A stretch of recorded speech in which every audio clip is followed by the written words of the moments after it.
Okay. All right. I'm going to let people start filing in now. And just 1 second.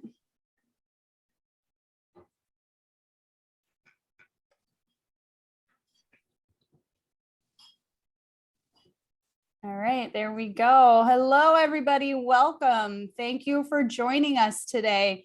I'm just going to ask that you put yourselves on mute as you arrive. We've got a great deep dive for you today. So we're going to let everybody kind of file in.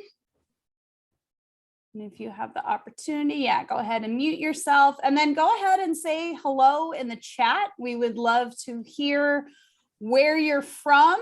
And yes, Marna, we're really excited about today's topic too. And we are super excited because we have some awesome guests, special guests today.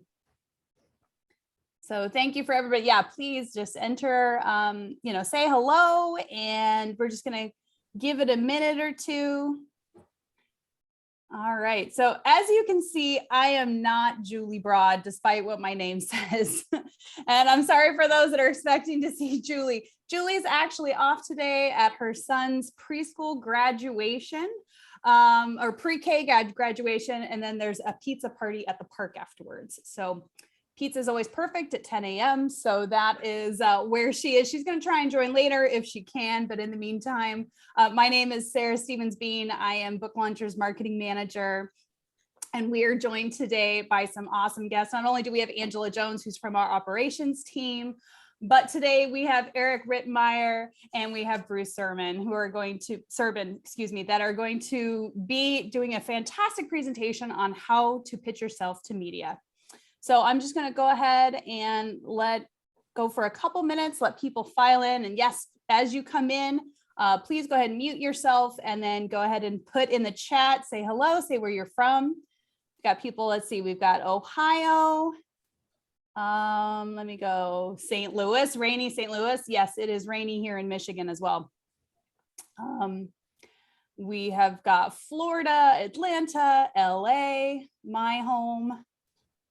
Houston, Johannesburg, South Africa. Amazing. Thank you for joining us today. BC, Canada, New Hampshire, more from LA. Oh, that's great. Bordeaux, France. Welcome, Paul.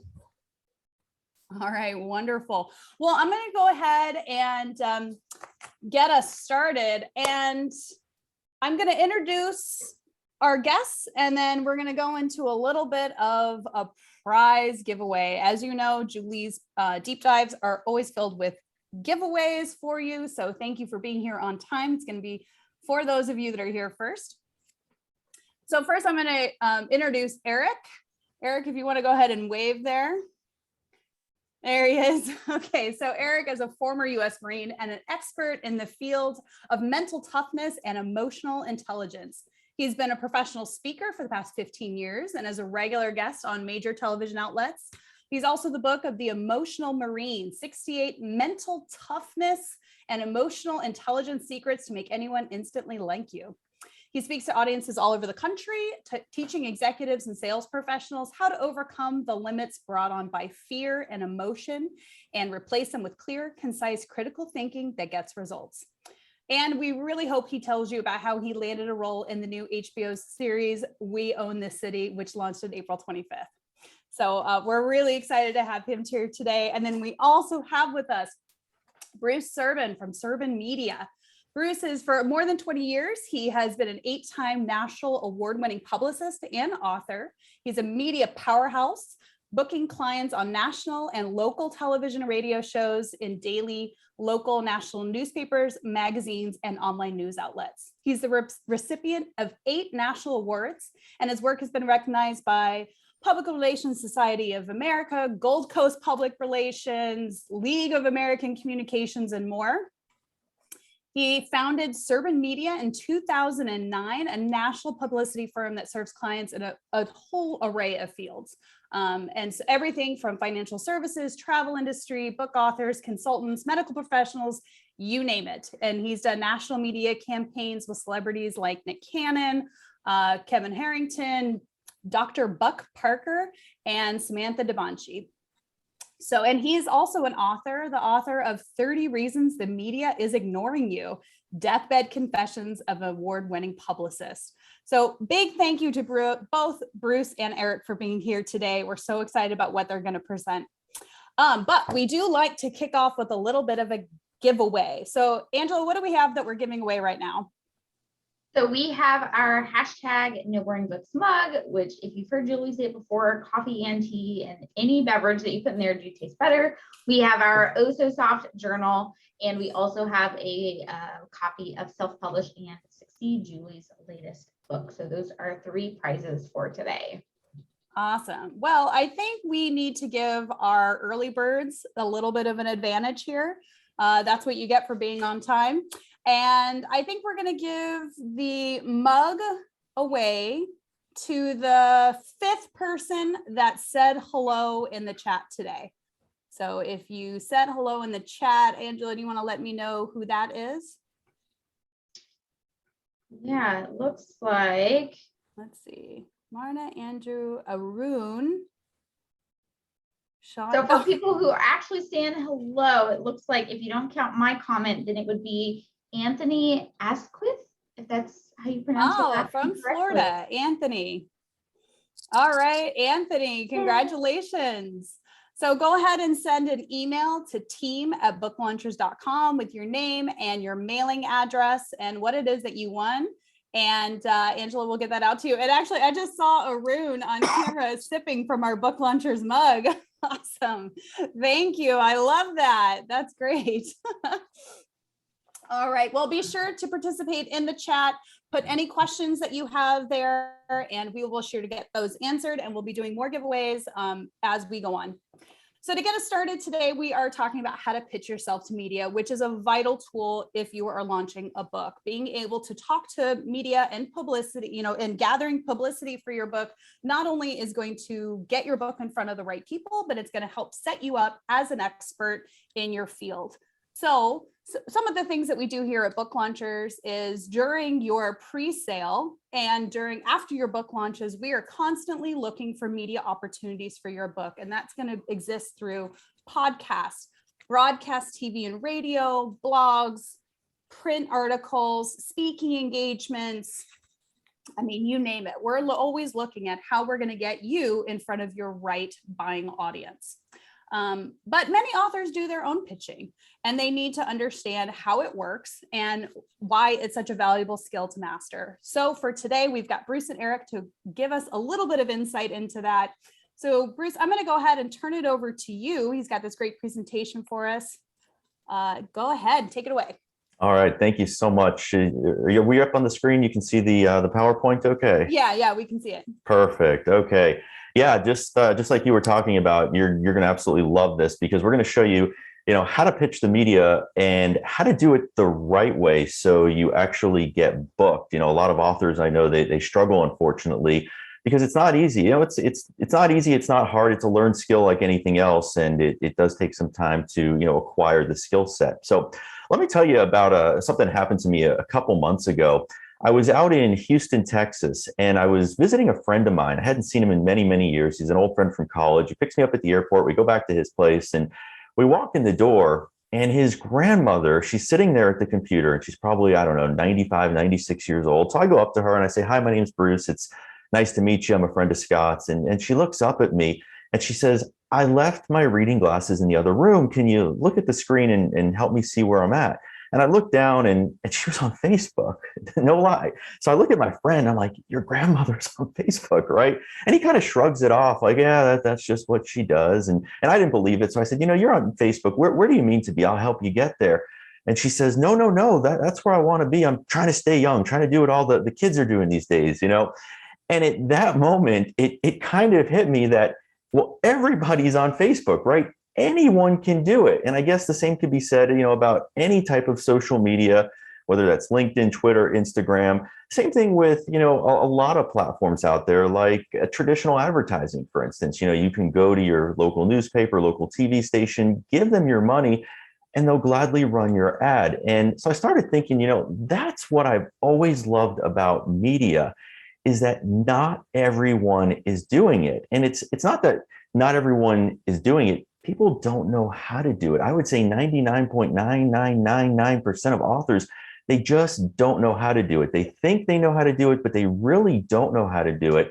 And that's what we're going to show you today, is how to do that. But going back to my point, so the fact that not everyone is doing it is what happens is when you're featured in the media, whether that's television, radio, a print publication, an online site, whatever it is, a lot of things happen. You build trust, you build your reputation, you're seen as believable. Most importantly, I think you're featured as an expert, you're seen as smart, and you build credibility, because remember, not everybody is there. Again, I think everybody can be there. They just don't know how to be there. So for those very, very few people who are there, again, the credibility that speaks it's immense, right? It's sort of a silent endorsement, if you will, that's passed on from a media outlet to a guest that says, hey, there's a reason this person is here. There's a reason, we called on this person. And again, because of that credibility factor is absolutely huge. And, don't take my word for it. How about this woman's word for it? I think everybody probably knows who this is. This is Barbara Corcoran, arguably one of the most successful entrepreneurs of our time. And what you might not know is back in 1981, Barbara was actually like this close to going out of business. And I don't know about you, but I just struggle with that. Like, I can't wrap my head around saying Barbara Corcoran and going out of business in the same sentence, just because she's been so successful. But anyway, a couple months back, I was sitting in the doctor's office and I'm just scrolling through the magazines there. And I come across this article where Barbara's talking about publicity. And she tells this fascinating story, how, again, back in 1981, didn't know what to do. She was ready to close up shop. And she says, I noticed a trend in the New York City housing market. I noticed that over the last 6 months or so, New York City apartment prices had just been skyrocketing. In fact, so much they had just quintupled in price. And she goes on to say in the article, so I put together this little report and I sent it out to every media outlet, every journalist I could find in the city.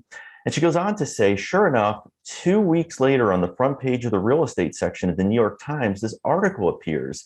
And it says, the headline reads, New York City condo prices nearly quintuple according to the Corcoran Group. And she goes on to say, we had credibility overnight.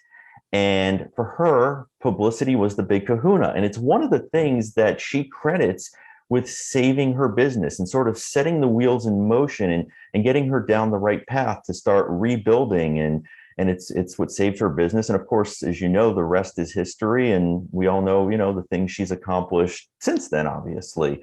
So anyway, today we're going to talk about how publicity can be your big kahuna. And I'm telling you, as an author, you have so many advantages, so many ways to open that media door because you have a book compared to non-authors. But before we tell you how to do that, let me just tell you a little bit more about me. My name is Bruce Serbin. As we already know, I'm an 8-time national award-winning publicist. I'm a former TV news journalist, and I myself am an author as well.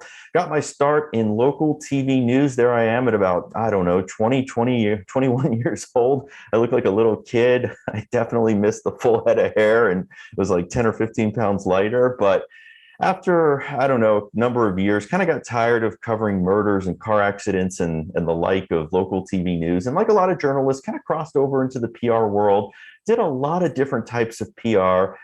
For some reason, always came back to the media end of it. And I've done campaigns since then with companies like Panasonic, Office Depot, Office Max, Bed Bath & Beyond, number of celebrities that you see there on the screen, and other people. Absolutely love working with authors. What I really love is working with just, what you'd call ordinary, everyday people and really bringing them to prominence as the go-to experts in their field for the media. And again, that's what we're going to show you how to do today. But before I do that, let me introduce you to my good friend, my colleague, U.S. Marine Eric Rittmeyer. Take it away, Eric. Bruce, you're the man. Thank you. And that picture you put up, you always say you're 21 or 22. There's no way you're older than like 9 in that picture. I'm just not buying it, dude. There's no way. So great. Yeah, guys. So look, hey, I'm pumped to be here, right? So, Bruce and I, we speak at a lot of events. We talk to a lot of different people in a lot of different lines of work. And like Bruce said, the author thing to me is very near and dear to my heart. It's funny because I know you guys hear it. You're like, oh, Eric's a Marine, right? He can probably hardly read or write. And you guys are right. My book's actually written in crayon with pop-up pictures in it. So, it's funny because when I went to write my book, I was, I think I do things a little bit differently. And I think an important thing to point out here, like Bruce said a little bit, I think everybody's goals with media are a little bit different. For me personally, I had a different philosophy when I wrote my book. A lot of people who come to us, they say, hey, I wrote my book so I can sell it on TV. And me personally, I take the stance of I wrote my book so I could get on TV. And it sounds like, it doesn't sound like a big difference there. But for me and what we're going to talk about here today, and I think the most critical piece of what we're going to discuss is the credibility piece. I wrote my book, I'm an author, but primarily I'm a speaker. I speak on mental toughness and emotional intelligence. So I have a program that I deliver to sales teams, and it's not an inexpensive program. So when I'm talking to sales executives, they're looking for credibility. They're looking for something. They want to see my resume. So for me personally, I can have them Google me when they're sitting in front of their computer and my name shows up on show after show after show after show. So it's an implied endorsement. These channels don't endorse me. I've done probably 500 television interviews over the last couple of years. These shows don't endorse me, but I show up on their website. I show up on their page. I have videos on my website. It's an implied endorsement. So from an author standpoint, it's twofold. When you go on television, are you going to be in front of lots and lots of people who could potentially purchase your book? 100% yes, you can. But I take it a layer deeper. There's nothing else you can do. I've marketed, I've done everything. I've done internet, I've done mailing, I've done radio. There's nothing that got the response that television got for me. So personally speaking, I wrote my book because I wanted to build credibility. And I got to tell you, since I've done that, what it's done for my business, and it's not just for me personally. Now, it's not just from writing my book. You can see up here on the screen. It was funny because when COVID first hit, I remember calling Bruce and we were kind of like, oh my goodness, what's going to happen? COVID came, right? Like, oh, we're going to, what's going to happen? No more in studio. How are we going to do this? So I went out like that day and bought an earpiece, a ring light, and a backdrop. And I started pitching all these channels. And I was like, wait a second, this is great. Like, this is awesome. Like, people started saying like, oh yeah, like Spokane, Washington and Little Rock, Arkansas. I was in Canada. I was overseas, like all these places that were never open. So the era of Zoom really did open up the doors for lots and lots of people that you would have never been able to get on television before. Me personally, I'd go into cities wherever I was delivering a program, and I would reach out to the local channels there and be like, hey, I'm here. I'm going to be on town. I'd love to come in studio. So I was kind of limited geographically to wherever I was. In the age of Zoom, it opened wide up to the point where the whole world, not even the whole nation, the whole world was now an opportunity for us. Now, I will say this, and Bruce and I have been seeing this here lately too.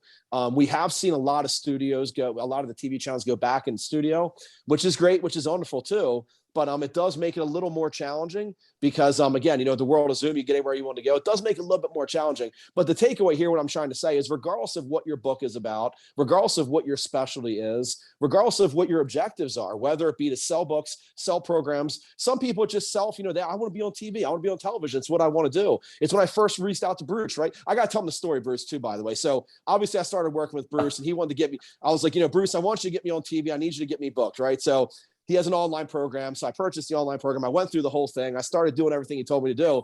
And I started pitching shows. So I think I booked maybe 3 or 4 shows, right? Like local channels, no big deal. I'm in Baltimore, Maryland. Did some local channels, no big deal. So I'm driving to work one day and I get a phone call and it's from New York. And I'm like, okay, I answer. I'm like, hey, this is Eric. How can I help you? And they're like, this is Jane calling from Fox in New York. How are you? I'm like, pretty good. What's going on? She's like, we'd love to have you come up to be on Fox, Fox and Friends. Like, would you like to come up? We'll send you a car, whatever. I'm like, absolutely. So I hang up the phone. I call Bruce. I'm like, hey, Bruce, I just got a call from Fox. Fox invited me to come up to their studios. They're going to come pick me up. So the first thing Bruce says is, don't do it. You can't do that. I'm like, why can't I do that? He said, dude, you've been on television 3 times. He's like, that's national television. If you go on television and you botch it, you're done. So I was like, uh-oh. Anyway, I called back. Guess what? I ended up doing it. I did do it. And the whole way, he was like, Bruce is all nervous with me. Anyway, it's a funny story. He's always like, you can't tell people that. I didn't tell you not to go on TV. You kind of did, Bruce. That's okay. And here's the thing too, right? As it relates to television, here's the thing. Once you get that platform, this person talks to that person, talks to this person, talks to that person. So before you know it, you're now getting booked. You get all these spinoffs from these shows that you do. Part of the way I got into the We Own the City, that HBO series, we'll talk about that a little bit later. Oh, here we're going to talk about now. Okay. So if you look all the way to the right there, that's my cranium, right? That's my head. So I got to tell the funny story. I'm gonna drop it back to you, Bruce. One more story, guys. I'm sorry. So this is a prime example of why you never turn down shows. Okay, bit of advice number one: when you start to pitch your book, when you start to pitch whatever it is you're pitching, my advice to you is never ever turn down an opportunity. Okay, I can't tell you how many people we work with, and they come to us. Number one, the very first thing, I want to work with you. I want to be on Good Morning America. And we're like, yep, you're the first person who told me you want to be a Good Morning America, right? Nobody ever wants to be a Good Morning. Like, of course you do, right? Of course you do. Here's my advice to you. Never, ever, ever turn down an opportunity to be on any outlet. Okay, I'm huge on this. I don't care if it's Patuxentawny Phil. I'm saying yes. I don't care. Like, I've literally been on these shows. Here's the point I'm making. That whole We Own the City thing stemmed from a show that had a viewership of like 5, and they were like all related. It was a show somebody was listening to. I think it was a radio show. Ends up somebody reaches out to me locally in Baltimore. Before you know it, he gets this opportunity. He's a police officer. He gets this opportunity for We Own the City and HBO back in September. He's like, Eric, come be on the show. So I'm like, okay. I go there. I'm a background police officer. I never acted a day in my life. So I'm in a group of about probably 200 people, right? All police officers, all dressed up in uniform, background, stunt people, SAG, non-SAG, all that. I'm standing in this crowd. Producer comes up to me. Hair's all disheveled, all messed up. She comes walking through the crowd, deadlocks eyes with me. She's like, you, come with me. I'm like, okay. We go walking down set. She's like, you're a stunt guy, right? I'm like, yeah, I'm a stunt guy. So here they go. They put me down. They sit me down. Here comes the lady. She starts putting all the makeup, the blood on my head. Here comes George Pelicanos, David Simon. They're like, hey, you just got hit in the head with a brick. These are the riots happening right now. John's going to come scoop you up. Here comes John Bernthal, the Punisher, right? Here comes John Bernthal. He's like, hey, I'm John. I'm like, nice to meet you, John. Like, good job on Wolf Wall Street. Like, good, nice to meet you. I was like, my name's Eric. He's like, can I call you E? I'm like, yeah, call me E. He's fine. So anyway, here's my spot. It just aired actually last Monday. My scene in this scene is I'm holding my head like this. He comes flying up the road in a police van, jumps out, runs over. He's like, oh my God, E. And he says some bad words, but oh my God, E, I got you. I'm going to get you home. There's like 3 cameras right in my face. He picks my arm up. Another police officer picks my arm up. They drag me in the back of the van. I'm on set that day for 14 hours. Nobody knows who I am. Like once an hour, they're like, what's your name, Britt Meyer? You're not a stunt guy. I'm like, I'm a stunt guy. I don't know what you're talking about. I got 5 scenes out of this movie, all because of this, right? Here's the point I'm making. I tell stories for a living, guys. I'm sorry. Here's the point I'm making. Had I turned down that show in East Patunkatunk, whatever it was, I might have never been on this HBO series. So takeaway number 1 is never turn stuff down. Number 2, if you don't turn that down, you might just have an opportunity. But most importantly, I think, is the practice piece. Because this is an acquired skill, right? This is something pretty much, I think Bruce will maybe agree with me. I mean, some people are more natural than others. Anybody can get good on television, but the key is you do need practice. So I don't want to say I made a mistake by going on Fox after I had a whole 6 minutes in airtime. I don't want to say I made a mistake doing that, but it was definitely very risky, right? But you know what they say? Pressure is what turns coal into diamonds. So the practice piece is very, very important. You can work through it. You're good. You know, anybody can learn how to do it. Don't pass up opportunities, guys. That's my takeaway with that. Bruce, I think I talked longer than I was supposed to. You picking up the next slide, or am I still going? I'll take it. and for the record, I would say you did a great job on Fox. Actually, I guess it was good because they invited you back a second time. So They did, right? There you go. Anyway, just want to show you guys a couple of what being an author. I said it opens doors. I said earlier. These are just a couple of screenshots. Some of these people are our clients. Some of them are not. But just notice in every graphic that you see here, it says author, author, author, author, author. And if it doesn't say author, they're showing the picture of your book. I mean, again, that's absolutely huge. So when I say it opens doors, trust me, it opens doors, because remember, media outlets, they're looking for experts to feature. They're looking for people with great stories to feature. And when you've written a book, it tells that journalist that, hey, you're somebody important. You know what you're talking about. And I'm telling you, we'll talk about this more in a minute, but it makes a huge, huge difference. Let me show you what it really looks like. I want to try to paint a visual picture. I know I'm certainly visual, and I think this will help really serve the purpose of the point that Eric and I are trying to make about media. These are 4 guys you see here on the screen. These are all authors, all clients of ours over the years. And these 4 guys, all very smart, well-accomplished, successful people in their fields, even, before they wrote a book. But they all wrote a book, and then they all came to work with us. And this is sort of what their marketing looked like before they did a media campaign. This guy right here, he's a psychiatrist. He wrote this book all about post-traumatic stress disorder in veterans. This is another guy we'll talk more about. in a minute, who's all about, thinking and the different types of thinking and how people think differently. And he wrote a book about money and how people think differently about money and why some people are poor, some people are wealthy based on the thinking that they have about money. This person right here, he's a former senior officer with Carnival Cruise Lines, and he wrote this book, The Truth About Cruise Ships. And finally, next to him, he is a clinical hypnotherapist and a stage hypnosis performer. And he wrote this book, Success Through Manipulation. Again, all very successful. It's great. They've got their headshots. They've got their books. After doing a media campaign, let me show you the after picture. And this is just huge right here. I mean, this just speaks. They don't have to say a word. This just speaks. So if you go to their website or you're looking at their marketing material, again, here's our psychiatrist is featured on MSNBC, ABC News, Newsweek, Time Magazine.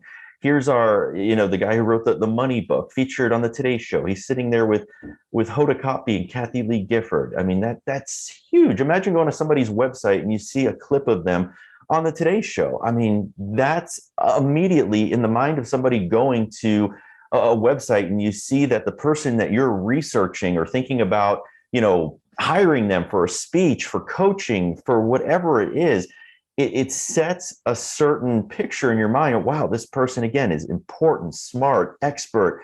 I need to consider, doing business or whatever the case is. Again, here's our cruise ship guy in all of his outlets, our clinical hypnotherapist. So again, you look at the before and the after, just huge. I'll show you a quick case study, and then I promise you we're going to get into some how-tos and really make this educational so you can go out there with your book and try to just drive tons and tons of press. But I really want to share this because this particular case study I did really drives home the point of what the potential is with the media. And I'm going to be flat out honest with you. Does this happen to every single author? Of course not. But it does show you what can happen because it happened to one of my clients. Again, this is the same author. He's all about, thinking, and, he's written a number of probably 9 or 10 books over the years, all about thinking as it relates to different things, weight loss, money, politics, all these different, areas. We got him on the Today Show not once, but twice. Huge, huge credibility right there. One of his books, called How Rich People Think, climbed to number 31 of all books on Amazon.com. Not just number 1 in its category, number 31 of all books. And that happened as a result of, this isn't even television. This is print and online publicity.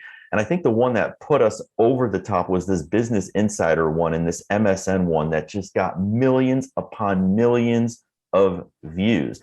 And what I did is, we were getting so much press for this guy. I put together a case study because I wanted to see how the money played out, and this is what it looked like. We did a 2-year case study because he's been a client for many, many years. And this is what he paid us over a 2-year period. So $60,000. Now, his travel, this was pre-COVID, when he was traveling around the country, flying in and out of different cities, staying at different airports, going out for meals. Obviously, that's dropped considerably now that we're doing a lot of things remotely. He spent $32,000 and shipping. What I mean by shipping is, if a producer says, hey, we're interested in booking you, can you send us a copy of the book? And you send us 3 copies of the book, and you have to, UPS it or overnight it. So it can add up, $3,600. Then we said, okay, what did he make in that 2-year period as a result of the media? And here you go. You can see it. Speeches. He got booked for $105,000 in speeches. Licensing deals, because he licenses a number of programs, almost $500,000. Licensing deals the next year was a little less, $125,000. Coaching fees, $150,000. Public seminars. He does tons and tons of public seminars, $76,000. Book sales, $172,800. So his total income from publicity was well over $1 million. And that's a return of 1,133%. And again, I'm just showing this to you because, again, does not happen for everybody, but it does show you what's possible. So now the question is, how can you do this? You're all authors, or you're about to be authors. So the question is, how can you take your book and your message and get out there in the press? And that's what I want to focus on the rest of the way. This is another one of our clients, Vernice. She goes by Fly Girl, Vernice Fly Girl Armour. She was America's first African-American female combat pilot. Extremely, extremely successful woman, amazing speaker. If you ever get a chance to hear her speak, just phenomenal. And we actually represented her book, Zero to Breakthrough. There you see it. And we got all this press, as you can see, and she's been booked all over the world. So now the question is, just like Vernice and everybody else we've talked about today to this point, and Eric, for instance, how can you do this? So at this point, I want to get like a really educational, if you will. We're kind of going back to school here. So take notes now, because I want to talk. We're going to give you 4 tips as an author, things that you can start doing today, right now, to get yourself booked in the media. And I'm going to have Eric kick this one off. Guys, I saw some questions coming over, I think popping up, Julie or I should say Sarah. Did you want to address some of those real quick? I saw them. Sure. Yeah, absolutely. That's great. Thank you. Sure. Andrew Hall had asked, how does this correlate to podcasts? Just curious. Do you take every opportunity? I definitely have answers for this, but I would love to hear both of your takes. Yeah. Go ahead, Eric.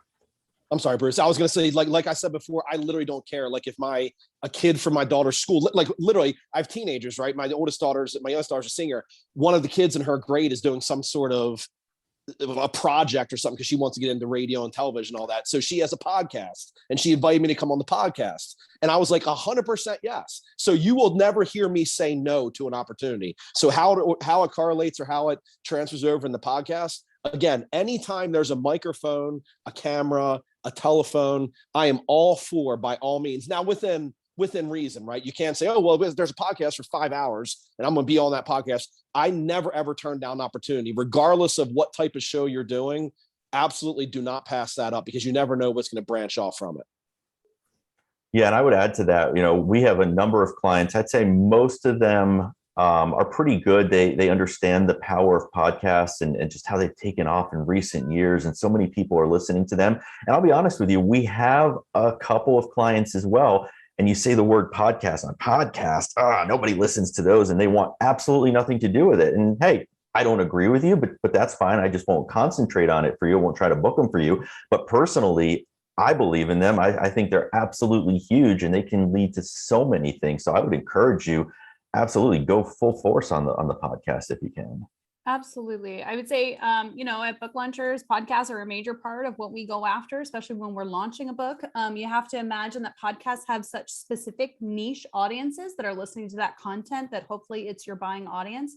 But I'm also going to tie this back to what you were talking about earlier, where even if this podcast has a small audience, maybe you're not expecting it to do a whole lot for you, practice. It's the perfect opportunity for every podcast, every opportunity that comes your way to practice, get really good on how you're presenting yourself to the public, get really good at trying out new material and listening to what the hosts and any of that audience are bringing back to you in case you need to change your message in the future.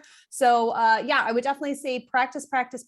And then also keep in mind, even if that opportunity isn't going to make books fly off the shelf, what it is a great opportunity to list build and direct people back to your website and any of the services and things you offer. So yeah, I agree with Bruce and Eric completely.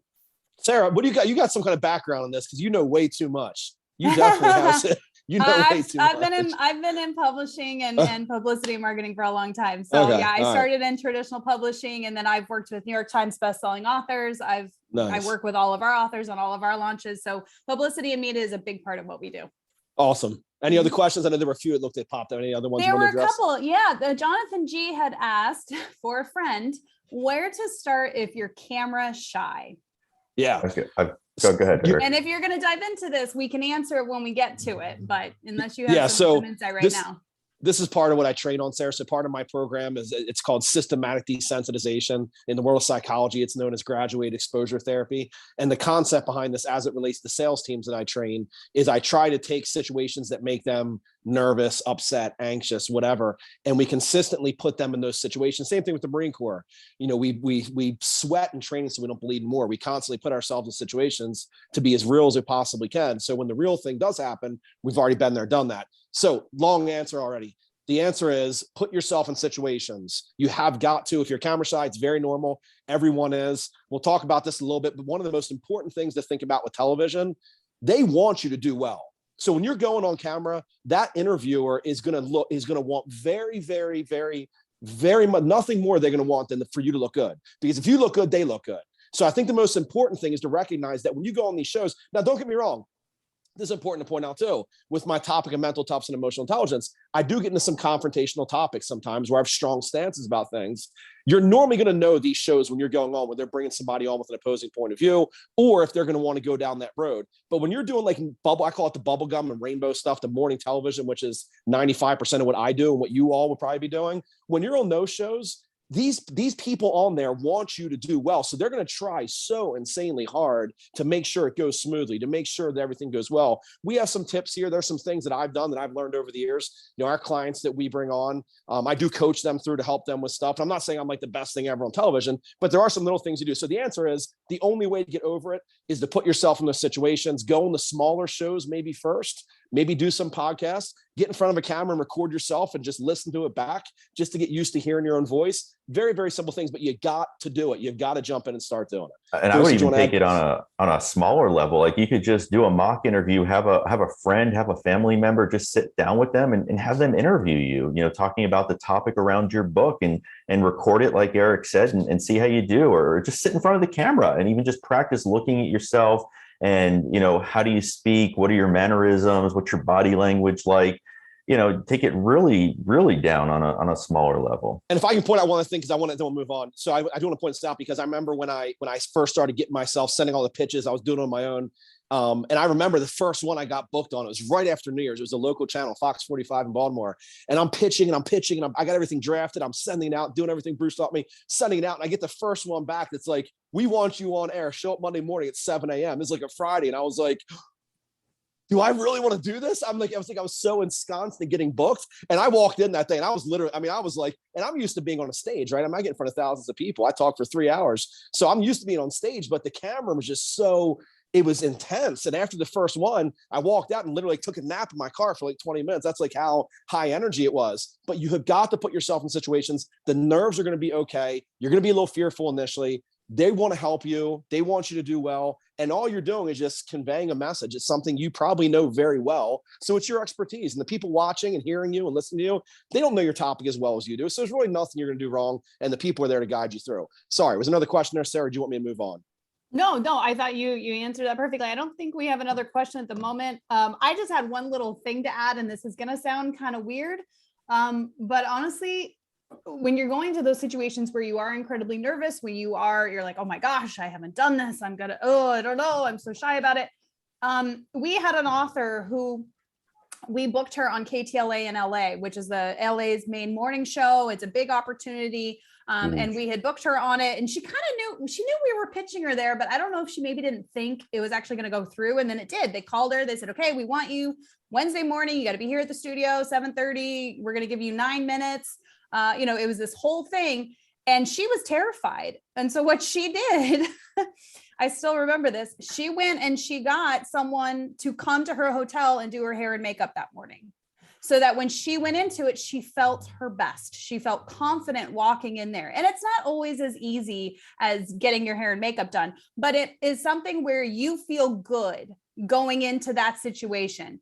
They were booked that person because they're an expert. So you have to trust in yourself and in your material to know that you are the right person to talk about this issue and talk about that. So, and for her to be able to walk in there feeling confident, okay, I look good, I know my stuff, it helped calm her nerves a lot. Now, afterwards, she did tell me that she had a little bit of a freak out afterwards, but that's okay, because for those 9 minutes, she did awesome. And by the way, 9 minutes, that's like eternity, Sarah. I mean, it's on KTLA, huge. yeah, we book people. Actually, we book clients on there quite often. That's a big 9 minutes huge. Is like, oh my goodness. Yeah.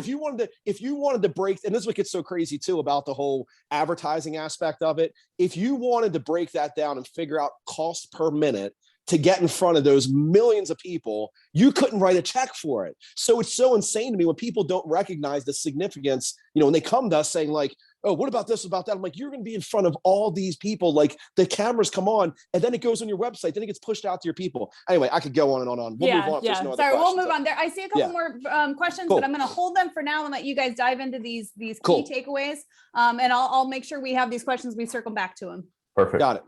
This is me, Bruce, right? That's you.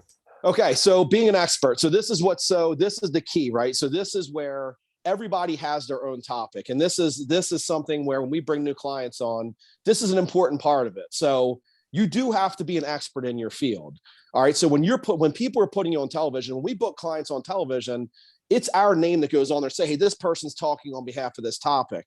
So when you go on camera, you personally need to make sure that you know what you're talking about. I know this sounds silly to say. I know it sounds crazy, but you need to know. You need to have that field hammered down, because if questions do come up, you could be instantly marginalized in one question if you don't know the answer to it. Now, almost equally important to this, because a lot of times people come to us saying, hey, well, this is my area of expertise. I only want to book shows on this topic.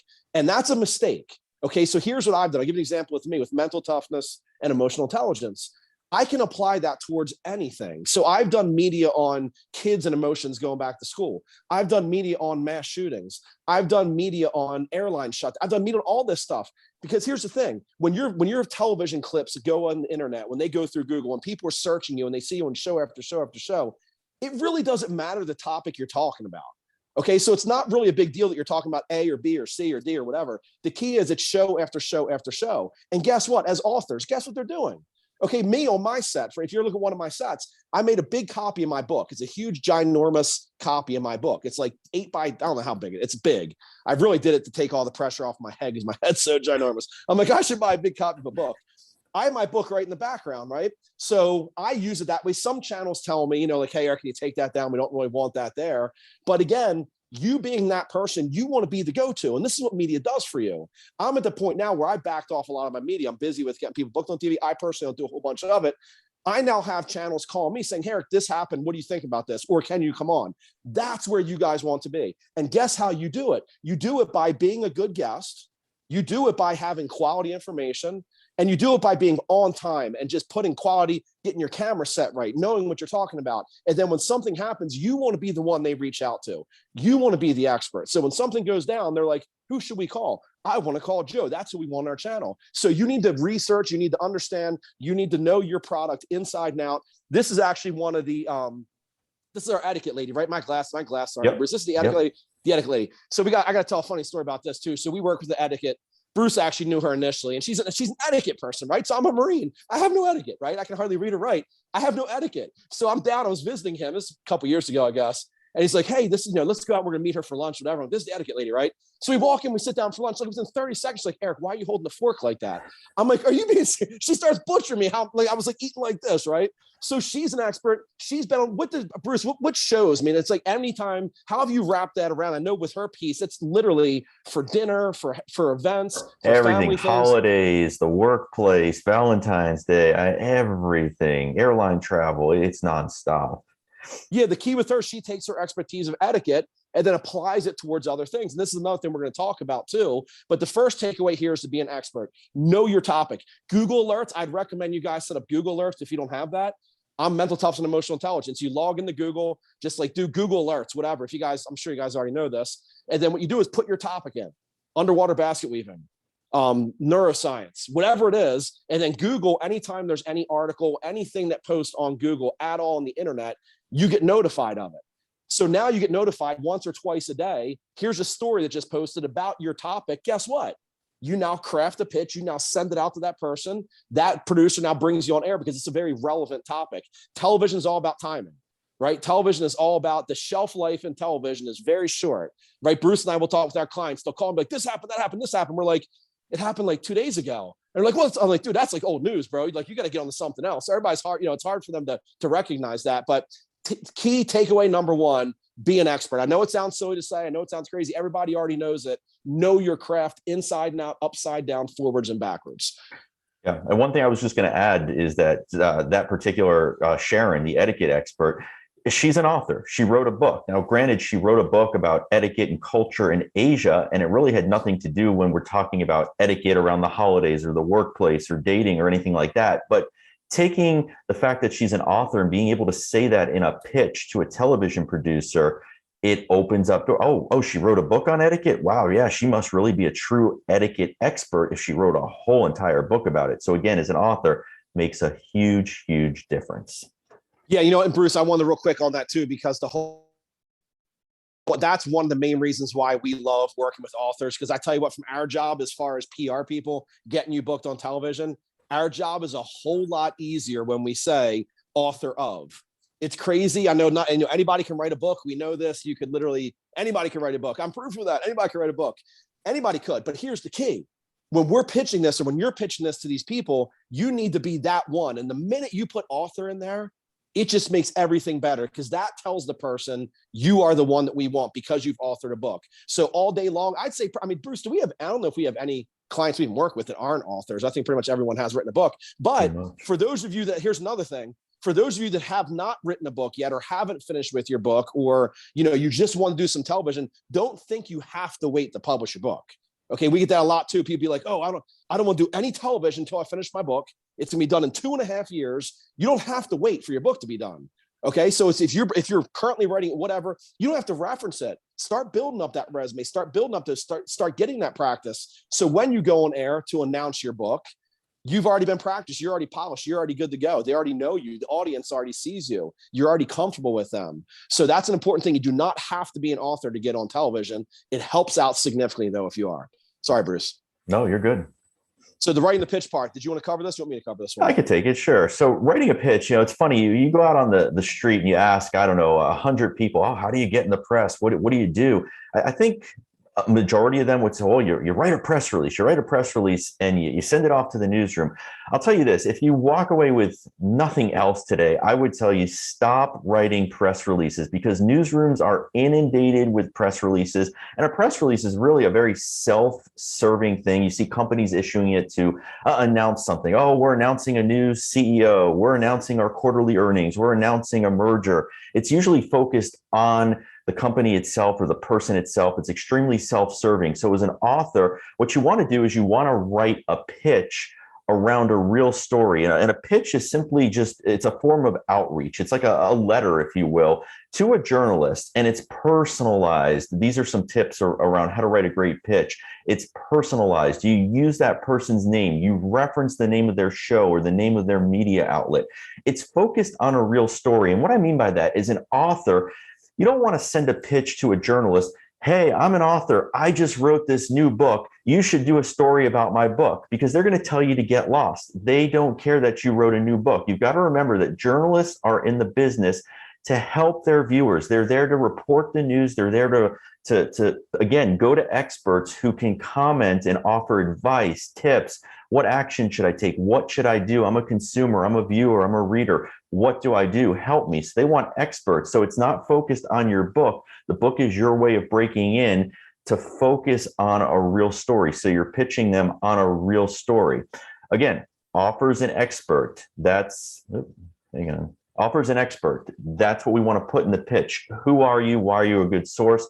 And something that grabs them. You want to really grab their attention, whether it's statistics, whether it's, the way your writing style. There's a style to a pitch that Eric will tell you. I know once he figured it out and started implementing it a lot more, it made a huge difference. But if you can follow some of these tips, obviously in a short hour program like this, we don't have time to go into this is how you write a pitch, but these are certainly key elements that your pitch should have. But I would tell you, if you're doing press releases or anything like that, stay away from the press releases, because again, newsrooms are slammed with them.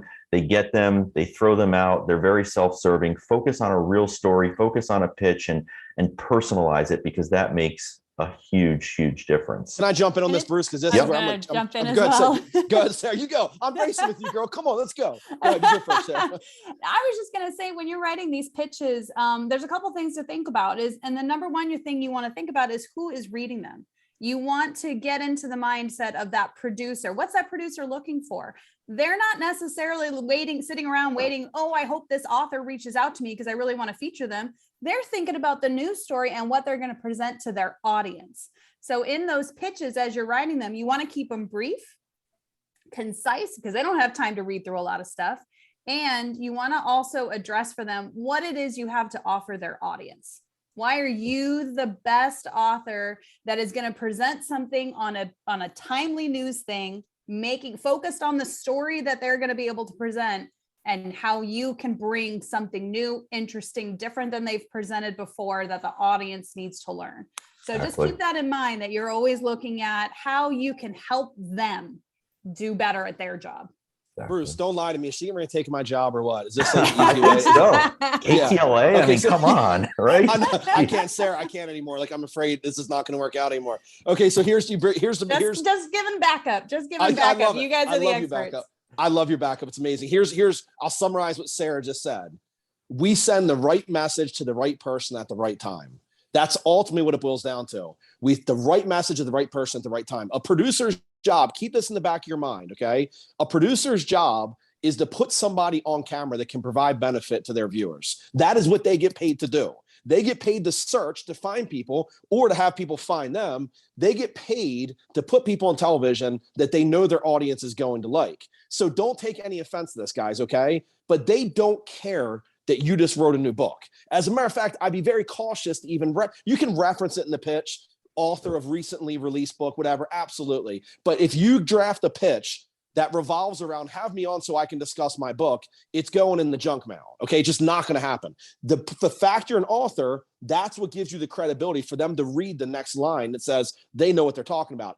Don't worry, when you're on camera, they're normally going to plug your book. Generally speaking, they will plug your book. But you can't be on there talking about go here, go there. Great point. I'm glad you asked that question, Sarah. You should buy my book and it'll answer all the questions you got. You can't do that stuff on air, right? Here's the other important thing, and I'll stop and I'll move forward. The other important thing about the pitch, this is, I believe personally, I think Bruce would agree with me on this. I believe the pitch is the most hands down important part of this whole process. Okay, you can be amazing on TV. You can have the most insane, incredible, awesome, wonderful message all day long. You could be great at everything. Your book could be a New York Times bestseller.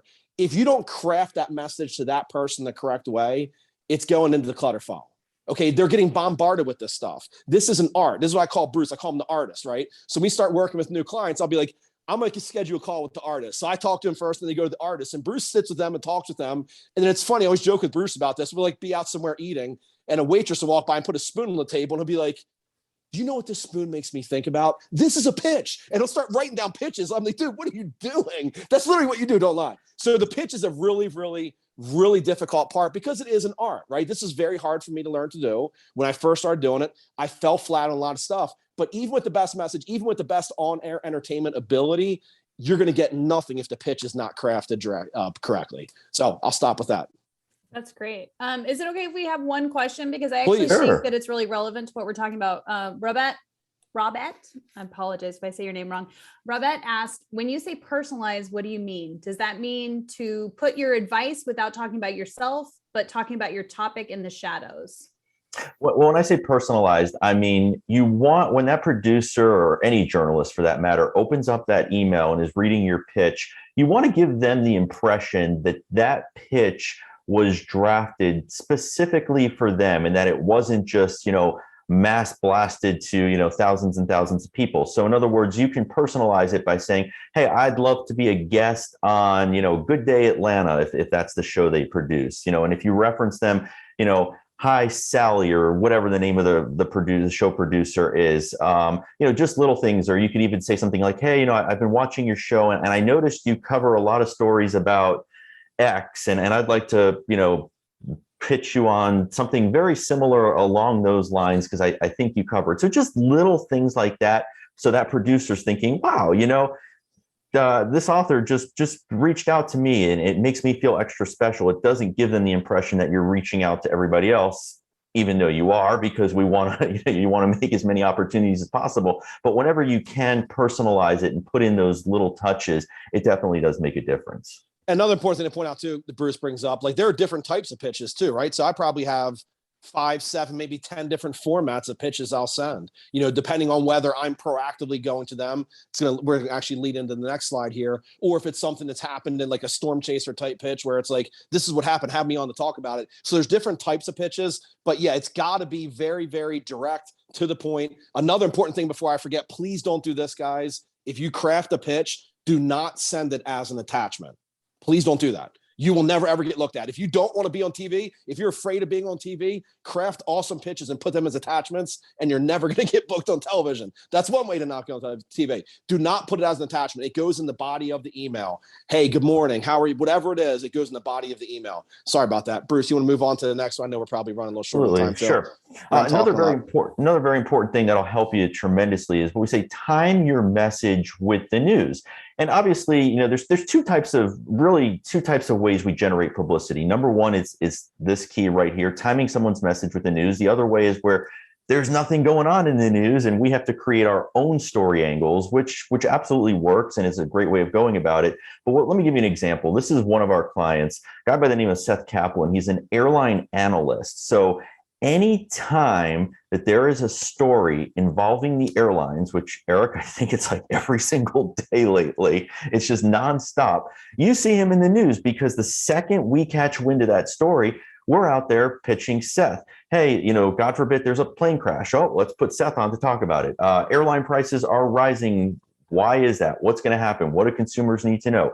We're pushing Seth on it. So if you can time your expertise around a news story, that's going to make a huge difference, because we know that media outlets are already covering the story. They simply need somebody, an expert like you, to speak about that story. So that's just something really important. Whenever you see your topic in the news, you want to jump on it right away. You don't want to wait 1 day, 2 days, a week when it's old news and nobody cares. It's literally that minute that you see it, you want to run and jump on that story.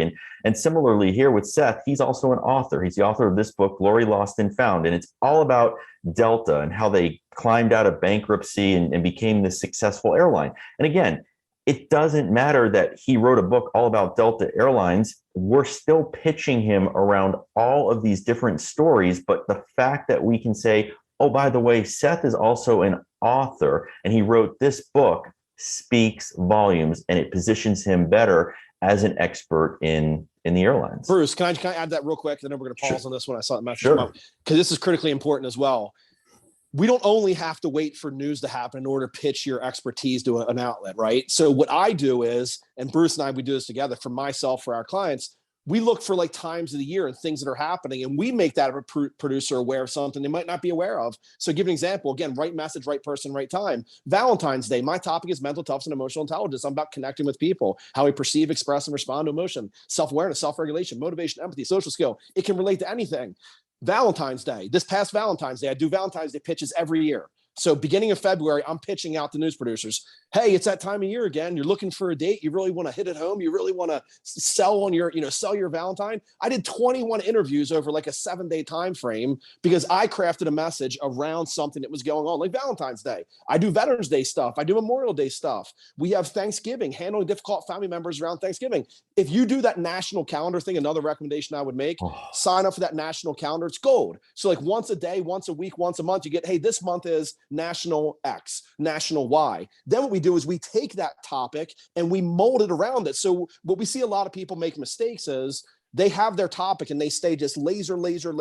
I'm not deviating from it at all. What you want to get good at is taking your topic and making it to the masses. So no matter what happens, if you're talking about skydiving, that can relate to learning sign language, right? You want to find a way to just mix all this stuff together and produce it in a way. And that's where Bruce, the artist, comes. And he helped me with this stuff.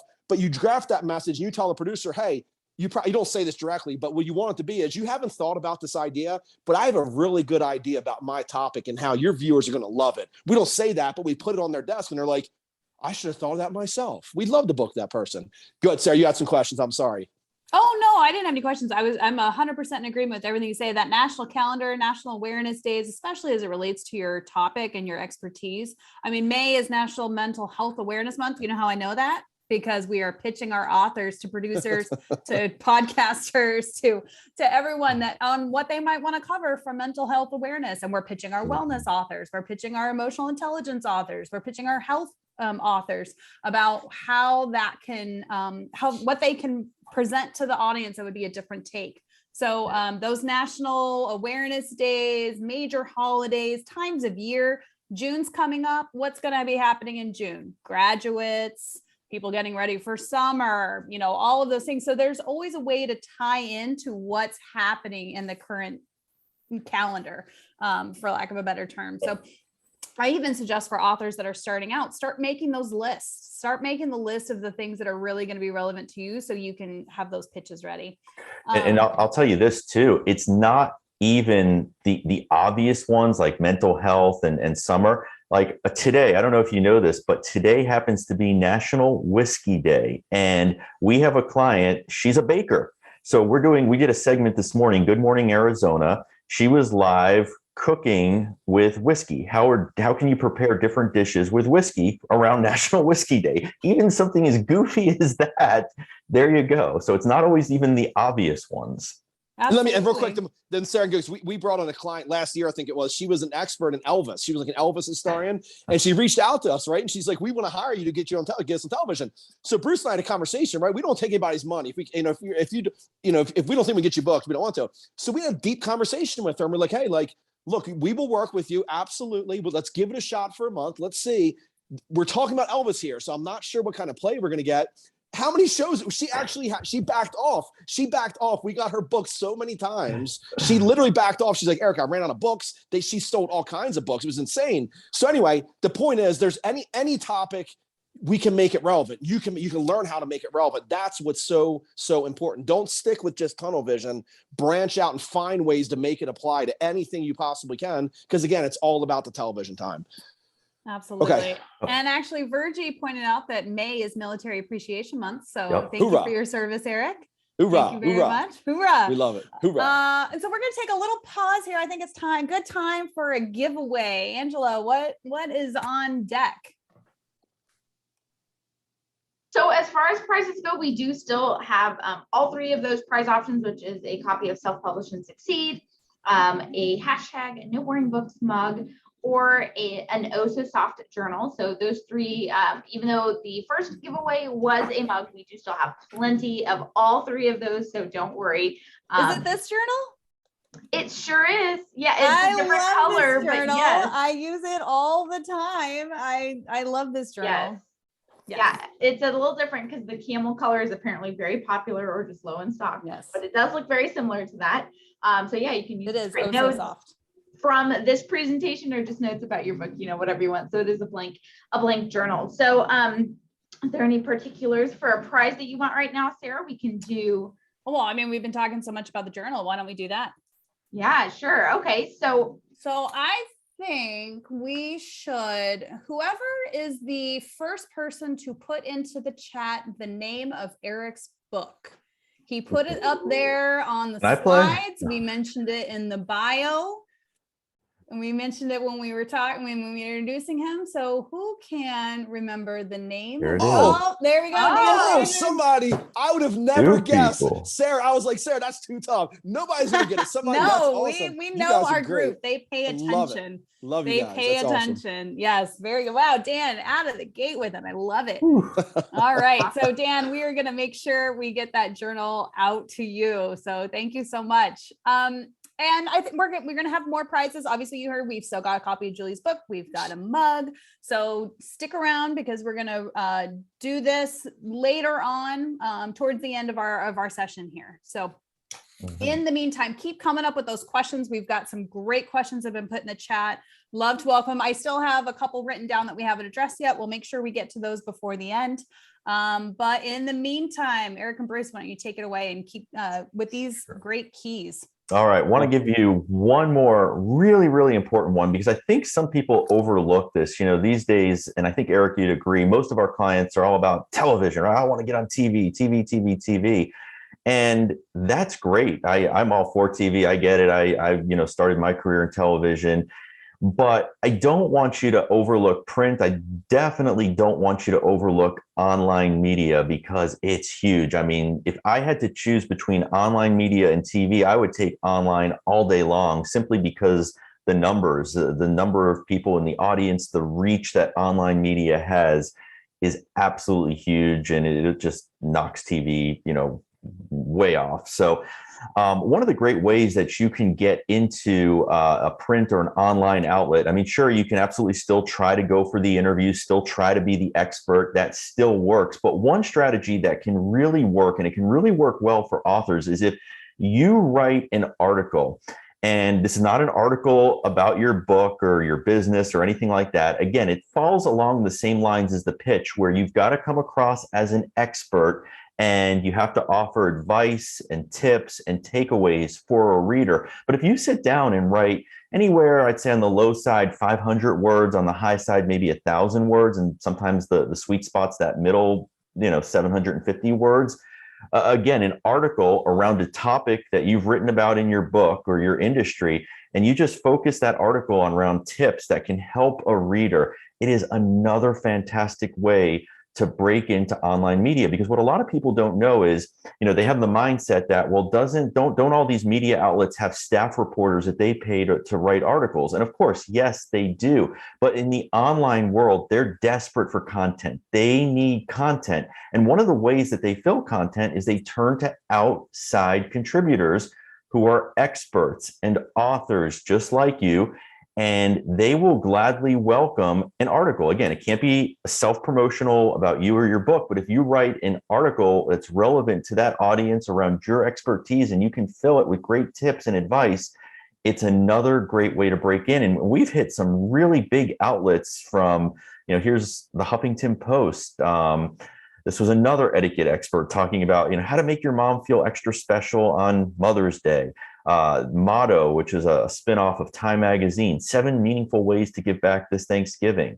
Here's one I wrote down here, all about Justin Bieber. This was more of an opinion piece, which is a different type of article in Forbes magazine. So if you can write an article, it's another fantastic way to really break in and get tons and tons of media coverage. And your book will get mentioned, at the very bottom, you'll get, a couple of sentences, that short bio, and you can put in that bio, and, he or she is the author of the book. You can give your website, link back to it. So it's a great, great thing that I wouldn't want you to overlook. And what I love about authors, right? If you're an author, here's a little trick for you when it comes to writing articles. You don't necessarily have to start over from scratch and sit down and write that article. Sure, you might have to write an introduction or a conclusion that fits whatever it is you're writing, but you've written a book. Let's say, what does a typical book have? Anywhere from 20, 30, 40,000 words, whatever it is that's irrelevant. You can pull excerpts from your book, things that you've already written, and put them into the article. So you've kind of already done the work once, so you don't have to reinvent the wheel. And it can help you bang out these articles a lot quicker. Like if you're someone who can't write really fast, like Eric, he's a really good writer, but he's not a fast writer. So sometimes I'll say to him, why don't you pull an excerpt from your book and use that to fill some of the tips in the article? And he'll do that. And he comes up with these great articles, and he's not doing double the work because he already did the work when he was writing his book. So that's just another great tip for you as an author. Can I chime in for a few? Because I'm over here like, Yes. I'm like waiting to talk. I'm like, all this stuff. Sorry. Saying, number one, I know you really well, Bruce. I don't think I knew you wrote an article on Justin Bieber. I like Justin Bieber. I like his old school stuff. I don't think I knew that. I do like him, but it's the old school. The new school I'm not really down with, although Anyone's a good song.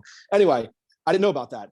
The second thing about online articles, here's another really awesome thing, guys, because again, we all get in this mindset, right? TV's sexy. TV's great. TV's awesome. The cameras come on. Look at me. I'm on this channel. Everybody calls you, message like, oh, you're on TV. It's wonderful. Here's another awesome thing about when you do online print. Articles, I do op-eds. I like to write op-eds. I love that kind of stuff. A lot of times when those articles get run on whatever outlet it is, a lot of times there will be a link to your book in the article.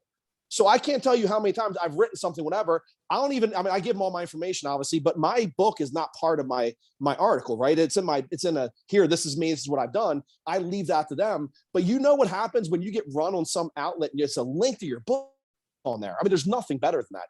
The other bit of advice I'd recommend to you, this is what I do personally. I think this makes it a lot easier. When I write my articles, when I spend time writing, because it does take me a few hours, like I'm not a real fast writer or whatever, but once I write them and once I blast them and once I get them out there, I'll take that article and I'll turn it into a pitch. So once I spend all that time writing that article, I get it out there. Then what I'll do is I'll go through and take 1, 2, 3, and 4 out of that article. I'll extract it. And instead of being a 750 word article, it turns into a 100 word pitch with the same. So I've done all the work.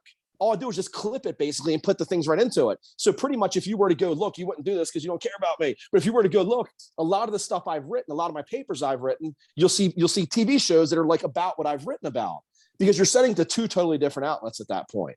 Okay, so these are all things, these are all ways to maximize, to take advantage of it. The print stuff for me, Bruce really helped me realize this, because Bruce is like, man, you got to do print. You got to do print. I'm like, Bruce, I want TV. I want TV. Everybody wants TV. But the print stuff, guys, it is gold, and it lives on the internet forever. It's out there forever. It's a link. It's an SEO thing. It goes back to your website. So that piece of it from the article, again, a lot of our clients come to us and they're like, TV, TV, TV. And we kind of have to, and Bruce and I will even do sometimes where we won't even let them know. We'll take a pitch and we'll actually draft it and send it out, and it'll get run somewhere. And they'll be like, oh, how'd that get run? And they'll see success with it. And they'll be like, I'm going to write the next one. Like, please do. So Dad, chime in there, Bruce. Sorry about that. Yeah, absolutely. I mean, and I'm going to take a slightly different perspective on this, but I'm so glad you brought this key up, because I do think it's a really vital part of getting within the media. But also, as an author, your book is not your only product. And as you're gathering fans, as you're doing these appearances, you're going to have people hopefully signing up for your email list. You're going to hopefully be building a following online. And how do you keep that following? Content. You have to keep the content up. If the book is your only content, they're very easily going to switch to someone else who has more content. So writing articles is a great way to not only expand your follower base and the people who are potentially going to buy your books and products in the future, but it's a great way to continue to practice talking about what you know and your expertise. So writing guest articles is, I think, a key piece of any author's marketing campaign and the overall lifetime of their brand. So a really important piece. I'm really glad you brought that one up. Can I bring up one other thing, Sarah? There's one other thing that I did. And for you guys, like, my book's kind of like a listicle type thing. So it's 68 mental toughness and emotional intelligence secrets to make anyone instantly like you.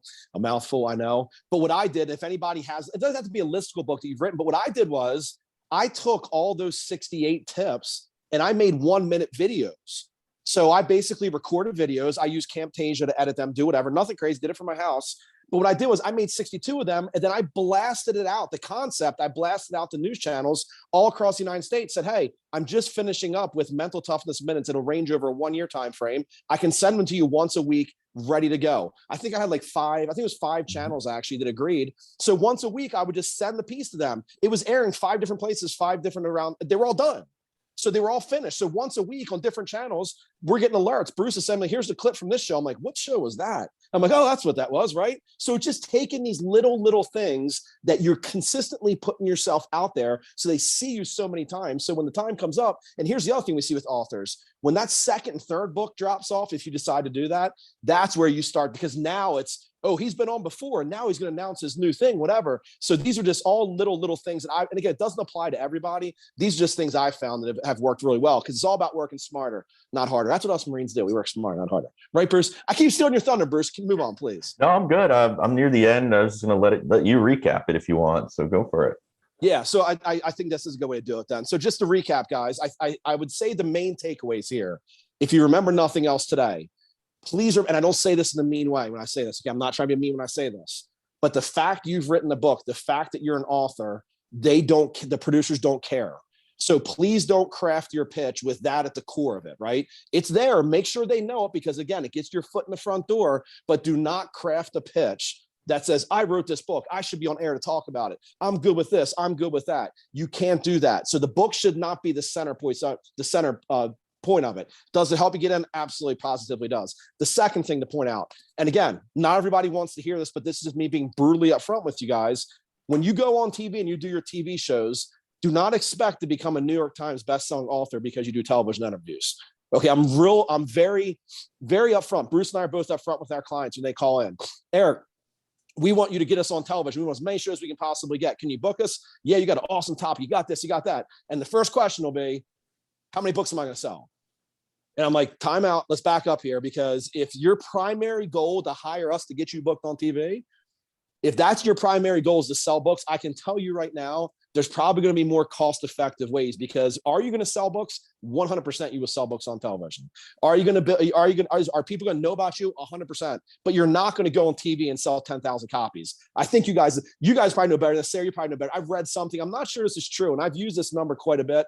And I don't know where I heard this, whatever. Is it true they say the average author sells 250 copies of their book. Is that true? Or do you know Over that a number? lifetime. Yeah. And I'm not sure if that's all published, including traditional and self-published authors, or if it's just self-published authors, but I have heard that figure quite often, that the average author will only sell 250 copies of their book over a lifetime. Yeah. Our authors have sold quite a bit more. Well, that's we'll let you know that. Yeah, that's an awesome thing, because they're doing it the right way, right? Like, I wish I would know something like this existed. I don't know what the qualifications are, like Sure. what those authors employed. I don't know any of that, but Sure. I can guarantee you, if you do the right marketing, you'll sell more than 250 bucks. Absolutely. And you're exactly right. And a lot of people don't do it correctly, right? A lot of people are very short-sighted, because the misconception is, I write a book, I put it on Amazon, I sit back and the money starts coming in. Doesn't work that way. So number one, guys, don't make the book the center of your pitch. Number two, don't turn anything down. Any show you can possibly get, start small if you want to. That's wonderful. Start small. And number three, set expectations accordingly. The purpose of television, for me, for Bruce, for our clients, and we tell everybody, the purpose is to get you the visibility. It's an implied endorsement. As soon as somebody sees you on whatever show it is, the assumption is that show endorses you. Okay, they don't endorse you. It just so happens you sent the message to them at the right time and they said, hey, please come on air. They didn't endorse you. But when people see it on the outside, like, I get this all the time from my people, my friends, my people, whatever, to see, they're like, Eric, oh my God, these channels, like, they have you on all the time and they're constantly reaching out to you. I'm like, yep, they're reaching out to me. Yep, they don't need it. I was like, what's the big deal, right? Like, it's okay. We're sending the pitch out there. And the other important thing too, and I think we're going to finish up with this. The other important thing too is the list, who you send the pitch out to. This is another really difficult thing, because a lot of people come to us and they're like, I've been sending out this pitch to 10 people and I'm not getting anything. And it's like, 10 people, like, okay, 10 people, right? So, I mean, the lists are pretty tough too, because you do have to, I mean, that is something, if you're not, your message could be wonderful, good, great, grand, awesome. But if you're sending it to places, if you're sending to a cooking magazine and you're talking about hand-to-hand combat, if that's your specialty, sorry, you're not getting your horrible success, right? It's just not going to happen there. But get rid of the nerves, do it, just get on there and do it. Remember, keep in the back of your mind, every show you do, keep in the back of your mind, they want you to do well. And those people that are on air are going to try hard to do it. That being said, also, Bruce will agree with this, I think, too. You know, I've been on shows where the people who are interviewing me are just not good. And I hate to say that. It's a horrible thing, but do not get demotivated if you go on a show and you have a bad interviewer. I mean, I've had that many times, you know, it's like, Eric, thank you for being here. You are the emotional Marine. Step number one. What is it? It's like, oh my God, are you serious? And I know my jokes are funny. I tell them all the time, right? I'm a joke person. I tell them all the time and they'll just be like crickets. I'm like, okay. So you can't get discouraged by that. You're going to bomb some of them. I go back to my original TV interviews. I look like an idiot. I'll just say I look like a total idiot. And I kept them on my website deliberately because I'm like, you know what? I'm keeping it on my website. So you're going to flop. You're going to fall. There's going to be audio issues. There's going to be problems. The key with anything, just like with writing your book, just do it. That's the key, right? Just do it. Bruce, what do you got to add to that? I was going to add, luckily you didn't flop on Fox on your third time on TV, you know, but yeah, right.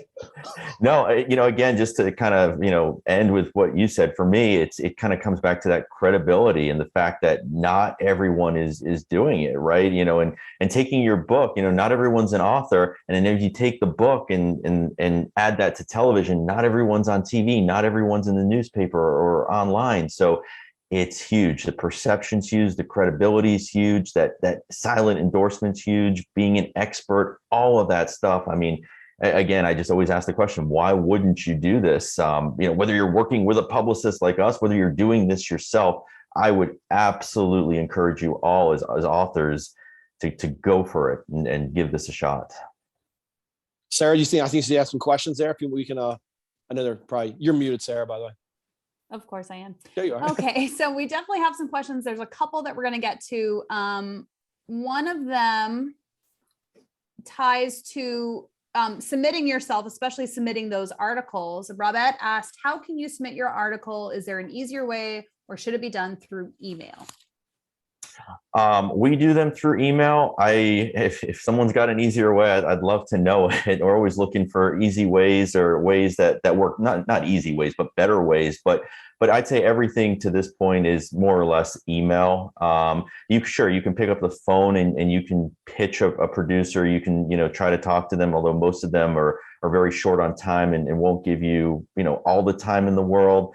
I know people who reach out to journalists on social media, send them a tweet, message them on Facebook. I'm a big believer, just because it works for me, on email. And I would say with articles, I can't think of a better way to do it than email, because especially if you're putting if you want to give them that article, putting it in the body of the email, to me, is the way to go. Yeah. And do you want to talk for a second? Because I think this is important to keep in mind. Besides just the pitch, very often we'll send things like media kits. We'll send, maybe a one sheet on the author. Like, what kind of content when you're sending that pitch, are you sending just the pitch, or do you send other materials as well? So what I'm doing is, initially, on the first go around, before that journalist knows, who we are, it's just the pitch. It's an email, and it's the pitch. And then once we establish, okay, this person's going to be booked, then we can go ahead and send them, things like a bio. We can send them a JPEG of the book cover. We can send them, specific talking points, things like that. But initially, it's just that pitch in the email that, hey, we want to try to, book a segment on your show. This is the person, this is the topic. And yeah, it's pretty much that simple. Can I add that too, Sarah? Because I would say maybe this would be a little bit of help too, like the way we draft a lot of our pitches, and me personally. So to break it down, like when you're writing a paper, it's like the intro, the body, then the closing, right? So with pitches, personally, what I do, it's like the very first part, very brief, but the very first part is that time relevance piece. Like, hey, it's that time of year again. The snow's coming down. It's Valentine's Day. It's this day, whatever. So that gets them perked up. Oh, what are they talking about? The next part builds the credibility for me or whoever it is that we're representing. This is this person. This is what they wrote. This is what they do. So we place them as the expert. And then the last part, not the last part, but then the next part is A, B, C, and D. This is what we can talk about. So this is what's happening right now. This is the person who's qualified to talk about it. This is what they'd like to talk about. And this is how you can contact us to schedule an interview with this person. That's generally how we craft them. So it's kind of all those things in one. But again, the time you have is very minimal. So if you don't catch them, the subject line's another real important thing. Email subject lines. Okay, a lot of these producers are not going to get past that subject line. You're not going to want to put in the subject line, author this, author that, new book coming out. Sorry, guys. Again, they don't care. That subject line has to be catchy. Again, this is where the artist comes, right? Bruce has taught me a lot of tricks with this. There's wordy little catchy things you can put in there. If you've been on a show before and you want to get back on, former guest on show, talking mental toughness, whatever, as seen on, there's all these little things you can put in there, again, very quickly to catch the attention of that person, to make them feel like, I have to book this person. I have to work with this person. The other thing we get quite often, which I partially agree with too, I personally believe, it's funny because sometimes I'll craft pitches and I'll send them out myself and I don't get much on it. And then I'll say, hey, Bruce, would you mind sending this out? And Bruce is PR, his email's PR person, right? Bruce will send out the same pitch, but because he's PR person, I get pitched. And I'll call them and be like, how dare you book me because of him and not because of me? But there is that form of credibility there, right? So from a producer standpoint, and I've made friends with a lot of producers. Okay, I have a ton of producers right now that I can call and be like, I got somebody that's talking about shoveling mulch into the snow and running around in snow boots. And they'd be like, great, bring them on. If they're good, if you say they're good, whatever. I have tons of producers we've made friends with, and they all say the same stuff, right? They're all saying the same stuff. Like, Eric, it's got to be something deep. Like, if we're not going to waste our time, and we're not spending a whole significant amount of time reading it. And if it's coming from somebody who is credible, is professional, whatever, it does hold more weight. Not to discourage you guys, because you absolutely can pitch yourself. I pitch myself all the time too. Sorry, Sarah. That actually goes right into a question that we had from Linda, who asked, do television producers give more weight or deference to publicists versus an individual? I believe, again, I guess I've done it both ways. So I kind of feel like I have front end and I see this. And again, it just gets my goat, right? When I see this. So I personally believe, yes, when it's coming, because here's the key. Me sending a pitch, say, I did this, I did that. I'm going to talk about this. I'm going to talk about that. That's one thing coming firsthand. Coming from someone else, I think it has a different appeal. Do you have to have a publicist get booked on television? 100% no. You absolutely can learn how to do it yourself, right? I mean, I learned how to do it when I did Bruce's program. I learned how to do it, but does it pull more weight? Do I personally believe it pulls more weight when the email is coming from publicists? I personally do, because that tells that producer that you basically hired somebody to represent you. But again, I can't emphasize this enough. You absolutely can get booked on your own. Yeah, I think the most important thing, and I do agree with what Eric's saying, but I think the most important thing is, again, it's all about what you're pitching and how you're pitching it. That is, at the end of the day, the most important. What is this story? And is this story going to be a good fit for our show and our viewing audience? That, to me, is the guts of it, the most important thing. Yeah. Yeah, absolutely. I'm probably driving Angela crazy right now because I'm jumping around on the questions, but I'm picking the ones that are relevant to where the conversation is going. But I'm glad Angela is keeping track. Just kind of going more into the pitching yourself, and then going back to specifically pitching articles. Allie Bird had asked, should you write the article first or pitch the idea first? So I have seen this done both ways, and I have tried to do it both ways myself. And I can tell you, I have had more success actually writing the article first and then pitching the article, because I think it's one thing to say, here's an idea, and I hope you'll consider an article for me. And then if the thinking is, well, what if she sends the article and we don't like the article, or it's not up to our standards? So I would encourage you to write the article first. Now, somebody else might tell you to do it a different way, but personally, that's just how I prefer to do it. And here's the other thing with that too. Even if you write the article first, because somebody might say, well, I don't want to spend, a couple hours writing an article and then I can't place it in the worst case scenario. It's not a waste of time, because you can use that for so many other things. You can post it on your own personal blog. You can pull bits and pieces out of it for social media posts. You can post it to LinkedIn. So it's not a waste of time. But if I had to go one way or the other, I would say write the article first, but that's just me personally. Yeah, I would also add on to that a lot of online blogs or, outlets and things do have submission guidelines right on their website. So very often, if you are looking and you go to like the About Us or Contact Us or any of the interior pages that are, what do they call it? The, not the Flagstaff. What do they call it when there's like the credits and stuff for a magazine or a blog? You know what I'm talking about? The mains. I can't remember. Anyway, sorry. This may be generally more of a print thing, but if you go on online blogs, very often they'll have like submission guidelines, what they want. Some say, send me a pitch with 3 takeaways. Some say, submit your whole article. Some say, just send me your idea. So it is important to be familiar with the outlet and do your research and if they don't have any guidelines, then just assume to write the article first. And then, potentially send that to an editor. If you're going to send an article, a pitch to an editor anyway, you're going to need to know, hey, this is the article I'm proposing. Here are the 3 takeaways that are going to be within it. So you're going to need to know what you're writing about anyway, so that you can send that to an editor and they can look at it and go, okay, this looks good. Go ahead and send the article over. So, I do want to bring up a point there too, Sarah, because one thing you do have to be cautious of as well, because a lot of times, like when I write op-eds, for instance, a lot of people believe and think, and a lot of the people who I'm sending these to feel as though I'm only sending it to them and not sending it to anyone else. Because what a lot of these online outlets will, and I've had people get upset with me about this, where New York Times, right? Like I blasted out an op-ed, and the New York Times might have 5 different divisions that I was kind of unaware it went to. And then they're like, well, how many people are you pitching this? Like, who'd you send this to? Because what they want is, they don't want to run a story that's being run on other outlets. So there's a fine, you do have to be really, me personally, I take the stance of, I'm writing it, I'm blasting it out. Now, if somebody else does take it and pick it up, I'm cautious. And if there's another online, somebody else who runs it, I'll be cautious. If both of them are from Baltimore, Maryland, if one picks it up and then a day later, another one picks it up, I'm cautious. Be like, hey, just so you FYI, this one already ran. This one ran a couple days ago. You might still want to run it. The other important thing to not get discouraged about when you write these articles, op-eds, whatever, I can't tell you how many op-eds I've written, get maybe 2 hits back, no big deal, whatever. Like 6 months later, it runs somewhere. And Bruce would be like, hey, when'd you write this one about in the Thrive magazine? I'm like, not a clue. And I'll read it. I'm like, I kind of remember this. So sometimes they won't even tell you. And another bit of advice on Google alerts, Google your own names too, guys. Make sure you have Google alerts for your name. So anytime you pop up anywhere, your name shows up anywhere. I cannot tell you how many times I've written stuff and then all of a sudden, nowhere, just out of the blue, they didn't tell me, they didn't respond to me, they didn't do anything other than just run it on their page. My Google alerts would alert me to it. So that has happened to us, where we'll send out pitches, we'll send out an article, you'll be in touch with the editor, and then all of a sudden they'll ghost you.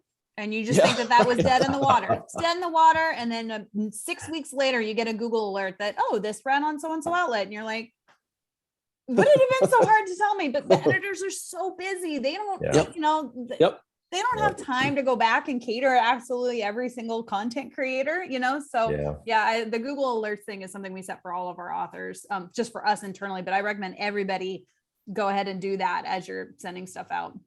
Yep.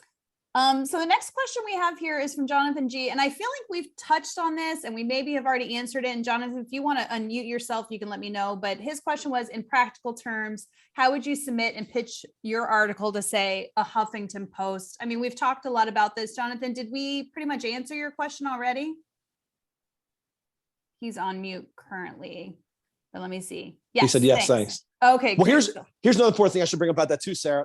Regardless of the outlet we're sending it to, whether it's a huge one like Huffington Post or New York Times, we don't change. I mean, the pitch is basically the article we're writing is the same. So it's not like we do anything differently with it or, say something differently in that one as opposed to this one or whatever. The pitch is kind of the pitch at that point as it relates to the article. So it's going out to everybody. And then when they read it, it's pretty much gonna be the same. But again, you do have to be cautious because some of them will definitely get upset if they know you're pitching it to multiple people. But we can't, and here's what you'll find too with a lot of yours, when I started writing op-eds, it was funny to me because everybody started replying back. I'm like, Bruce, these people are replying, they're all saying no, but they're replying back to me because I'm not used to that in TV. You send out pitches, it's crickets, you get nothing. But what I started to learn with op-eds was I was getting lots of hits back saying, thank you, appreciate the look, good to go, we're going to pass, whatever. And then I started to recognize and realize the reason they were doing that was because they assumed I was only sending it to them. By them saying they didn't want me, that released me to be able to go out and send it to other people. Meanwhile, I was already sending it. Like, I'm sorry, guys, I'm not going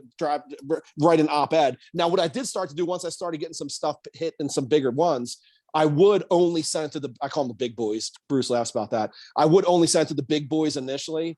And then if I didn't get any hits, whatever, then I'd blast out to everybody else. So.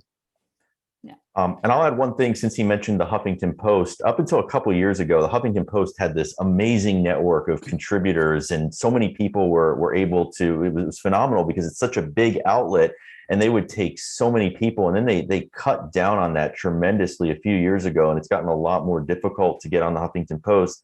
I mean, you can still do it, but one thing I would tell you, the Huffington Post covers every topic under the sun. So rather than just I assume you can go online and find a way to just submit it, generically. I would tell you, if you can try to narrow down on the specific section editor for the particular section that you want it to run in, that's something that'll help you with the HuffPost as well.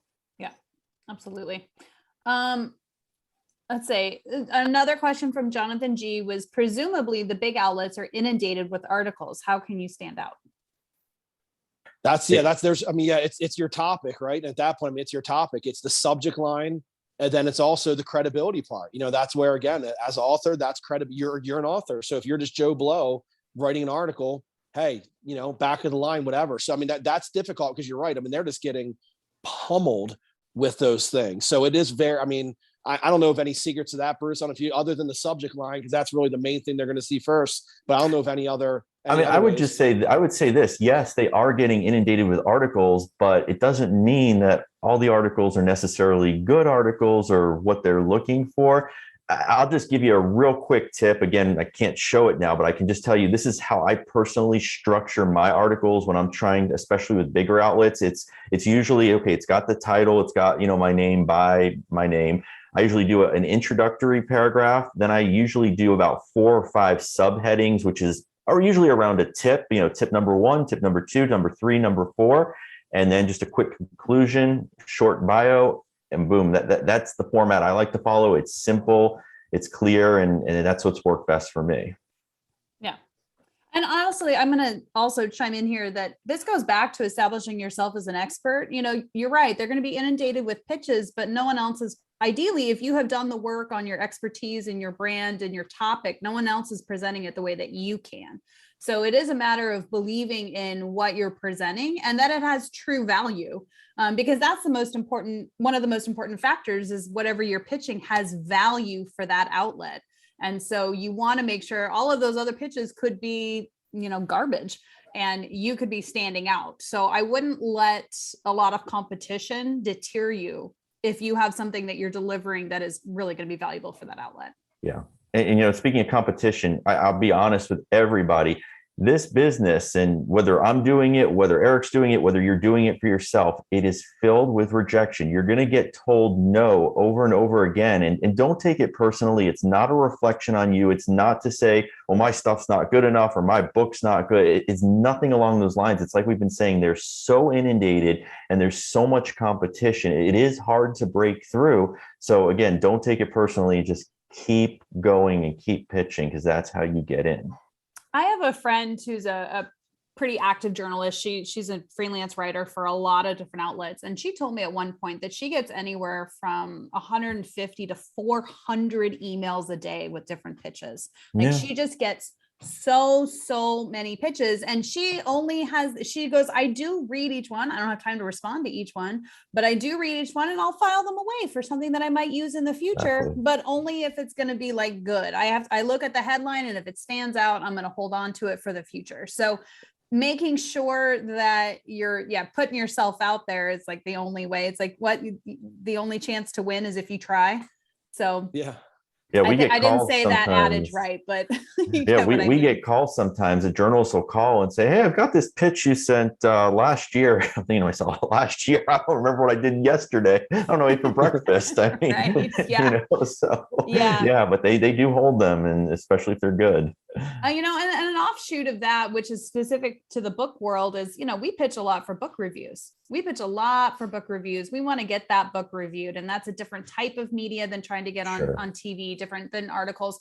But very often we'll send a pitch to get a book reviewed, and it'll be 6, 8 months, 12 months. Sometimes I'll get a notification, hey, your review just ran. And I look back, I'm like, 2021. Oh my goodness. So that actually happened just last month.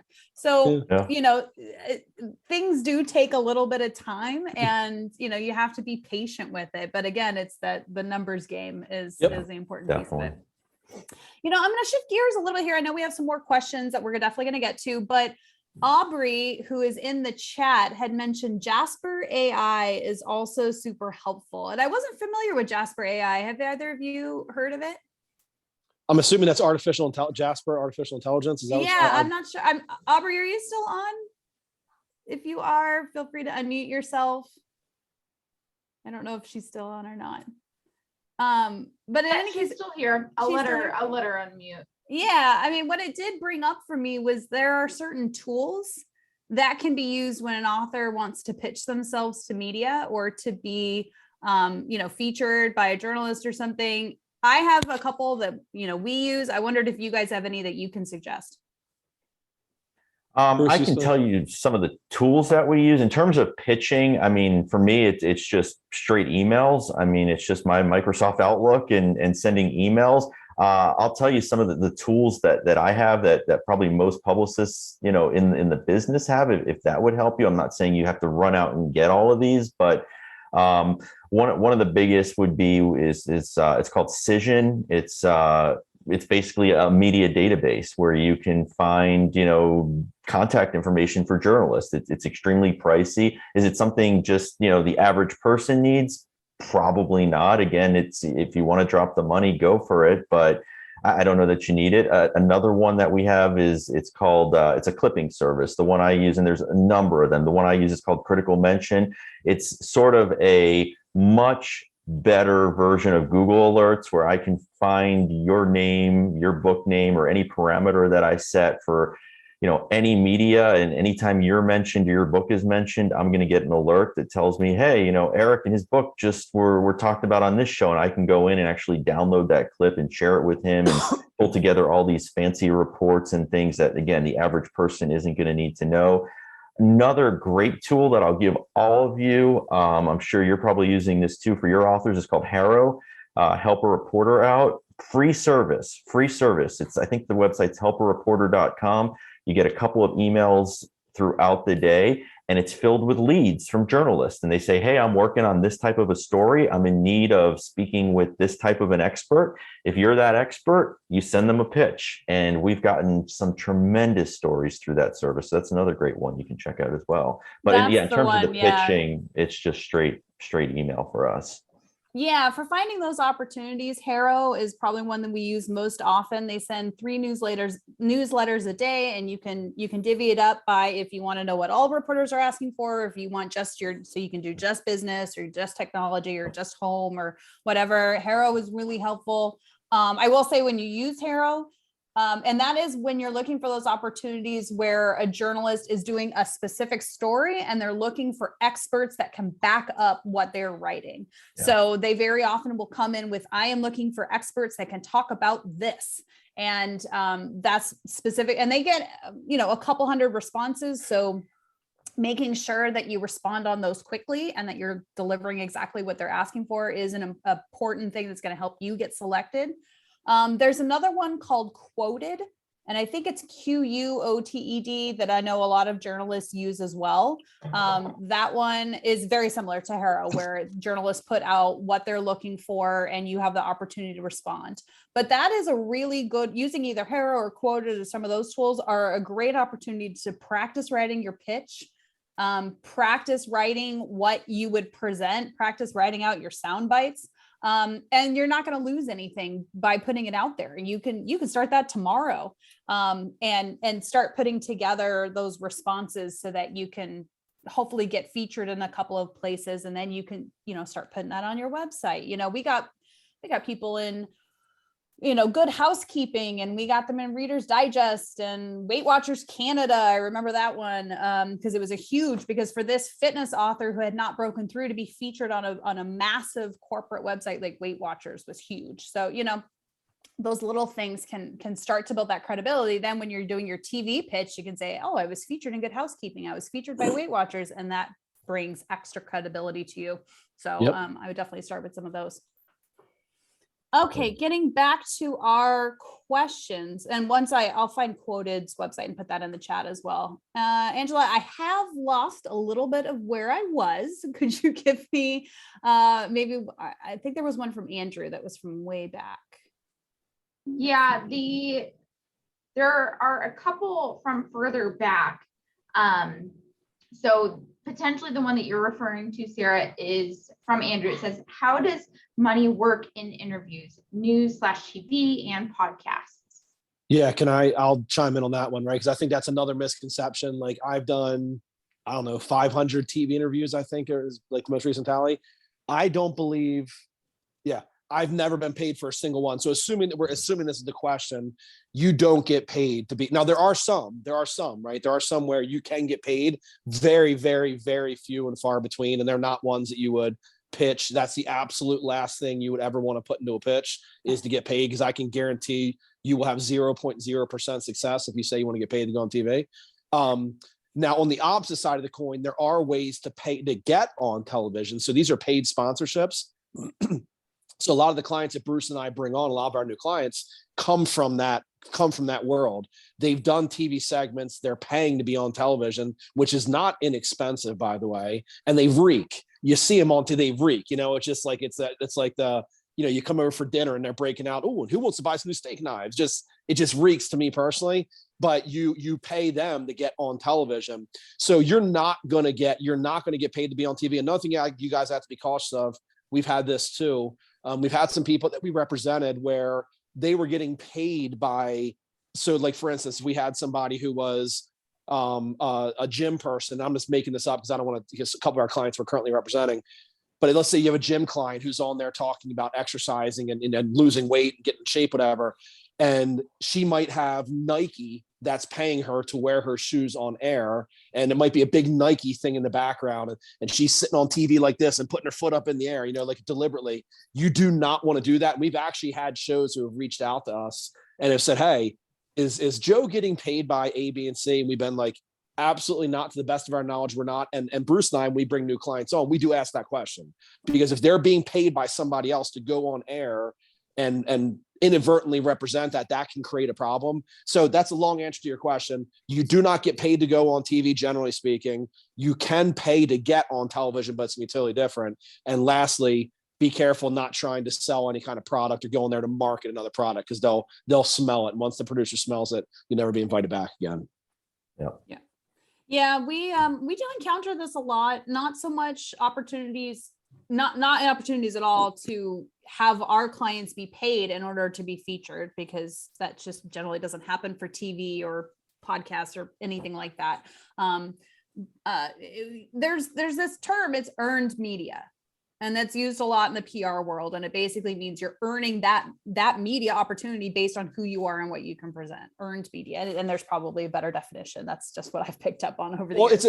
It's equivalent to it's like pay-per-click on Google, right? So if you Google umbrella right now on Google, the first 3 or 4 that pop up are going to be paid ads. They're pay-per-click. They've been placed there because they're paying to be there. Not that the topic, not that the search specifically was what, it didn't really bring that back, but that person's paying to say, anybody who searches umbrella, I want to show up there. They might really be selling socks, who knows, whatever. The first 3 or 4 are going to be paid ads. Underneath that, it's your organic search. That's the websites that naturally match whatever the term was you typed in. So like Sarah's saying, this is earned media. These people are reaching out to you because they want you. You have something that can provide benefit to their people. That's another layer that just adds so much, again, compared to doing a paid advertisement where you pay to go on. And that's not horrible to do. I mean, it's not the end of the world, but it's a different feel than when it's, hey, we're so, and the other great thing too, when you go back for additional shows, like I love that now. They'll introduce me like, oh, it's Eric, a guest of the show, or we love having you back, Eric, whatever. You're instantly connected to every single person who's sitting on the couch watching that show. Even if they never saw you before, the fact that that person that's on TV that they see every day that they know, the fact that they refer to me as a friend or you as a friend, putty in hand. I don't care what it is. That automatically builds connection with the crowd. Yeah. Yeah. We, whenever I get a producer or an editor, anyone that's like, well, in order for your client to be featured, here's our sponsorship packages. I say no. Yeah. I say no 100% of the time. I mean, what I will take to my client is, hey, if this is a goal of yours and it is a massive goal for you to have this kind of film, here's a way you can do it, but we don't recommend it because there are so many opportunities that you can do without having to pay for the opportunities. So, yeah. Okay, Angela, what is our next question? And then we'll roll into a couple of our final giveaways as well. Yeah, so another one from earlier before, I don't think we touched on this. Anthony had asked, does plugging keywords by news anchors help book promotions? I didn't fully get that. I was a little bit muffled. I'm sorry. Can you say it one more time? I heard keyword. That's okay. Does plugging keywords by news anchors help book promotion? Plugging keywords? Yeah, I'm not sure what you mean. You mean like using certain terms in the pitch? Yeah, okay, Anthony. Yeah, go ahead. I see you right there. If you want to go ahead and unmute yourself and ask. Oh, I don't know if you. Hold on. Let's see if I can ask you to unmute. No, okay, I think I know what his question is. I believe, Sarah. So I thought the question was more when you're on air, if you say things. So I think we was talking about is in the pitch, putting certain keywords in there. So the answer, I mean, technically it's kind of yes, but it's not really keywords. It's just the fact that the messaging you're getting across is relevant to something that's happening. So it's kind of like you're using a keyword, but the keyword is really keywords. So you're just taking that, again, send the right message to the right person at the right time. You're taking whatever that relevant topic is, and the keywords you're using is whatever it is that's going on. Mother's Day, Father's Day, summertime, wintertime. That would be the keywords you're using. So the answer is yes. Those, if you want to call them keywords, whatever it is, those, the way you word that, the subject line would probably be the closest to it. The subject line would be like your keywords. That has got to hit the nail on the head as far as what are you doing? What do you want me for? Why are you sending me this email? So yes, I misunderstood. I thought it was when you're on air to use keywords, and you don't want to do that, obviously. Yeah, I think you interpreted that correctly. I think it is like in the pitch or anything like that, having those keywords there. Yeah, Anthony, feel free to put in the chat if we didn't fully answer that question for you. I saw his head nodding. I'd like a yes. I think he's actually center screen for me. I like your shirt too, Anthony. I've been watching him. So, and his haircut. He's got a cool haircut too. We stick together, man. We stick together. Okay. I think let's do one more, Angela.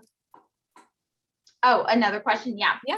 So let's see. We have a few others unanswered. So I'll just go to the next one in line. Christopher had asked, so what about YouTube and social media? Do you guys, Eric and Bruce, have channels? Oh, yes, please. If you could put your channels in the chat so that everybody can go and follow you as well.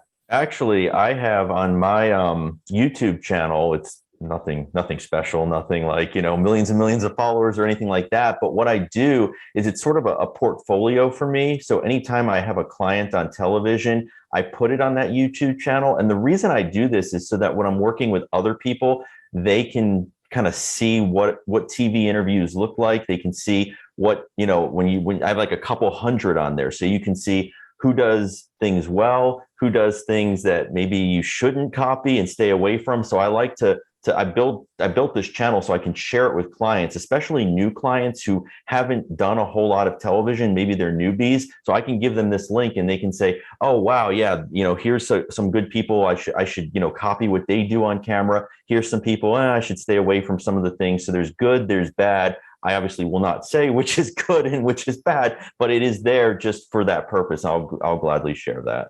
And I add on that too. And I think, and this is another part. So what I do personally, so like Bruce said, like for our clients, when they go on a TV show, we get them booked, they go on the show after it's done. We go into our clipping service at Critical Mention. We pay, we get that clip, we give them that clip. So it comes to our clients in an MP4 file. So they get it. It's now theirs to use however they want to use it.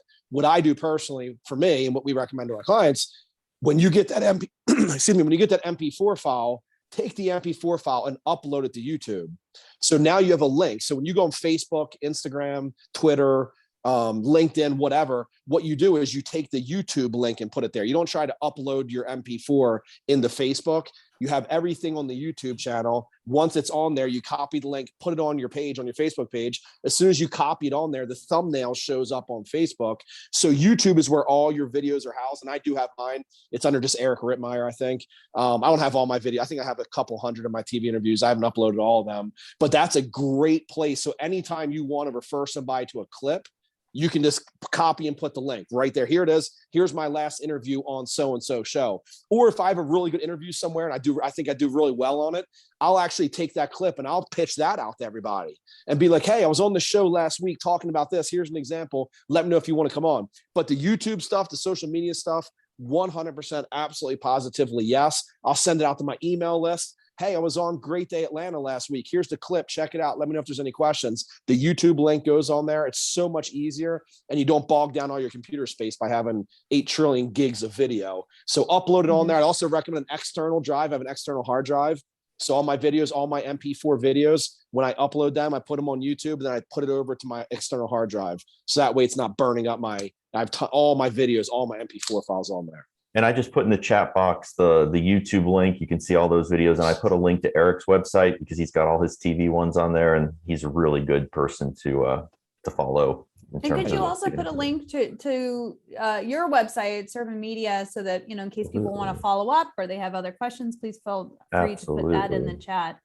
And just on the topic of social media, I think we could do an entire other presentation on just securing media opportunities within social media, YouTube shows, social media lives. Those are also really good opportunities where it's not lending the same as featured in credibility, but it is a great way to reach target audiences. So, I think we'll probably have to do an entire other day just on social media, media opportunities. Okay, we're gonna pause real quick. We have a couple more prizes, and then we'll get to the last of our questions, hopefully before we wrap up here. And I think for this prize, we should have people put their favorite takeaway from today's presentation in the chat. And we're gonna have Eric and Bruce pick our winner here based on who was paying attention. Go ahead and put in the chat your favorite takeaway and maybe even how you're going to use it. And then we'll have Eric and Bruce choose our winner there. And Angela, can you remind us our final prizes to give away? Yeah, so the 3 prizes are a hashtag No Boring Books mug, an Oh So Soft journal, or a copy of Self-Publish and Succeed. And we gave away the journal already, right? We gave away the journal a little bit earlier. True, but I have enough of all 3 of them.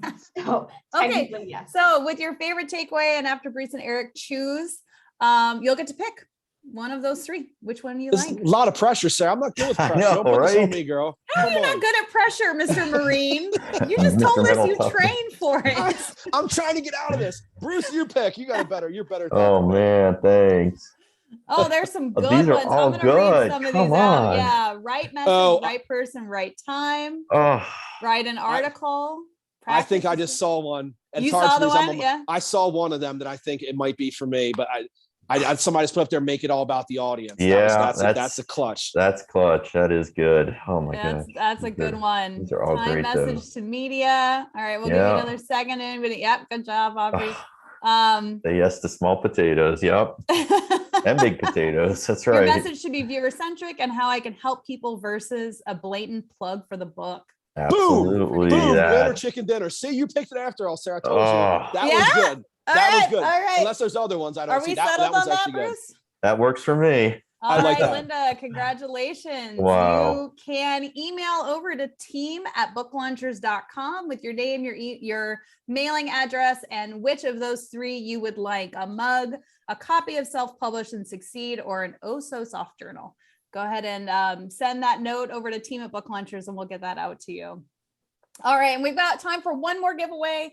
I'm very sorry if we did not answer your question. We actually went through the questions.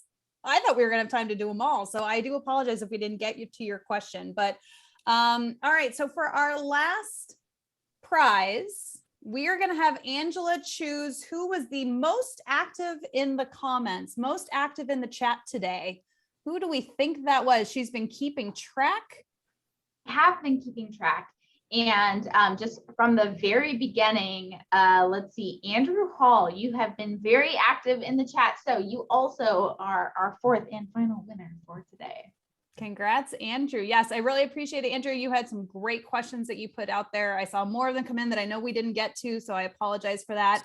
But great job. Go ahead and send that email to team@booklaunchers.com with which of those you would like: a mug, a book, or an Oh So Soft journal, which I think should be the actual name of that product from now on, Oh So Soft journal, because you can't say it without it. And yes, please send that at team@booklaunchers and we'll get that out to you. All right, any closing thoughts? Bruce, Eric, you guys were fantastic. Thank you so much for everything. Please, do put the links down in the chat so people could find you. Anything that you want to leave us with today? I would just say, hey, get out there. Again, you're authors. You can open media doors with your books and just get out there and start pitching away. Go for the opportunities. They're not going to come to you just, on their own. So go and make it happen.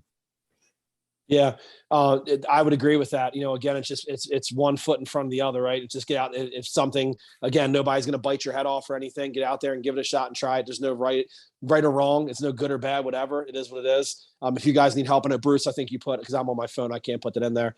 But if you guys do need help or assistance, Bruce put the website in there, serbinmedia.com. Obviously, if you're looking to hire someone like us, we'd love to work with you. We do offer some discounts for you guys too. I could send it out to you guys so you could see that. But yeah, I would just say go out there and do it. You guys have gotten over the hard part. The hardest part was writing the book, and that was the most difficult part by far. Now's the easy part, just to get yourself plastered out there and let the world know who you are. So the book was the most difficult part, at least for me. So at least now you can just go out there and look pretty on television and sell copies and build credibility and place yourself as an expert, right? Absolutely. Absolutely. I do want to thank everyone for joining us today. Really great presentation. I hope we gave you some tools that you can walk away and start using today on how to pitch yourself to media. And I do encourage you to check out booklaunchers.com if you have any questions about more things surrounding your book. Don't forget, obviously, Julie's YouTube channel, booklaunchers.tv. And I just want to say thank you to you all for letting me guest in here for Julie today. Her bright, shiny, and happy face will be back for the next one. And obviously catch her YouTube videos every Tuesday and Friday at booklaunchers.tv. So thank you, everyone. Angela, am I forgetting anything? I mean, Julie does this so effortlessly. Thanks for Bruce and Eric. It's been a while huge since thank you, you guys on here. This was just so valuable. And I know I could see people taking notes. So thank you so much for taking time out of your Saturday. And I did see a lot of heads down writing, which is an encouraging sign. So hey, just so you know how much we love you guys and how I'm going to tell you right now, I'm in Vegas right now. So I can hear slot machines going ding, ding, ding, ding, ding, ding, ding. And so this is how much I love you guys. I'm just kidding. I'm not running slot machines, but I'm in Vegas, which is why you're going to step out the door and there's the slot machines. Like I can't stand up. I can't have you guys see the bottom half of me. Like literally, it's like so bad. It was such a late night last night. So I'm just glad. I'm just happy to have. I'm so glad. Thank you guys. Everybody's been awesome too. Man, no, thank you. Thanks for having us. Thank you, everyone. Have a great Bye, afternoon. everyone. Thank you. Bye-bye. Thank you.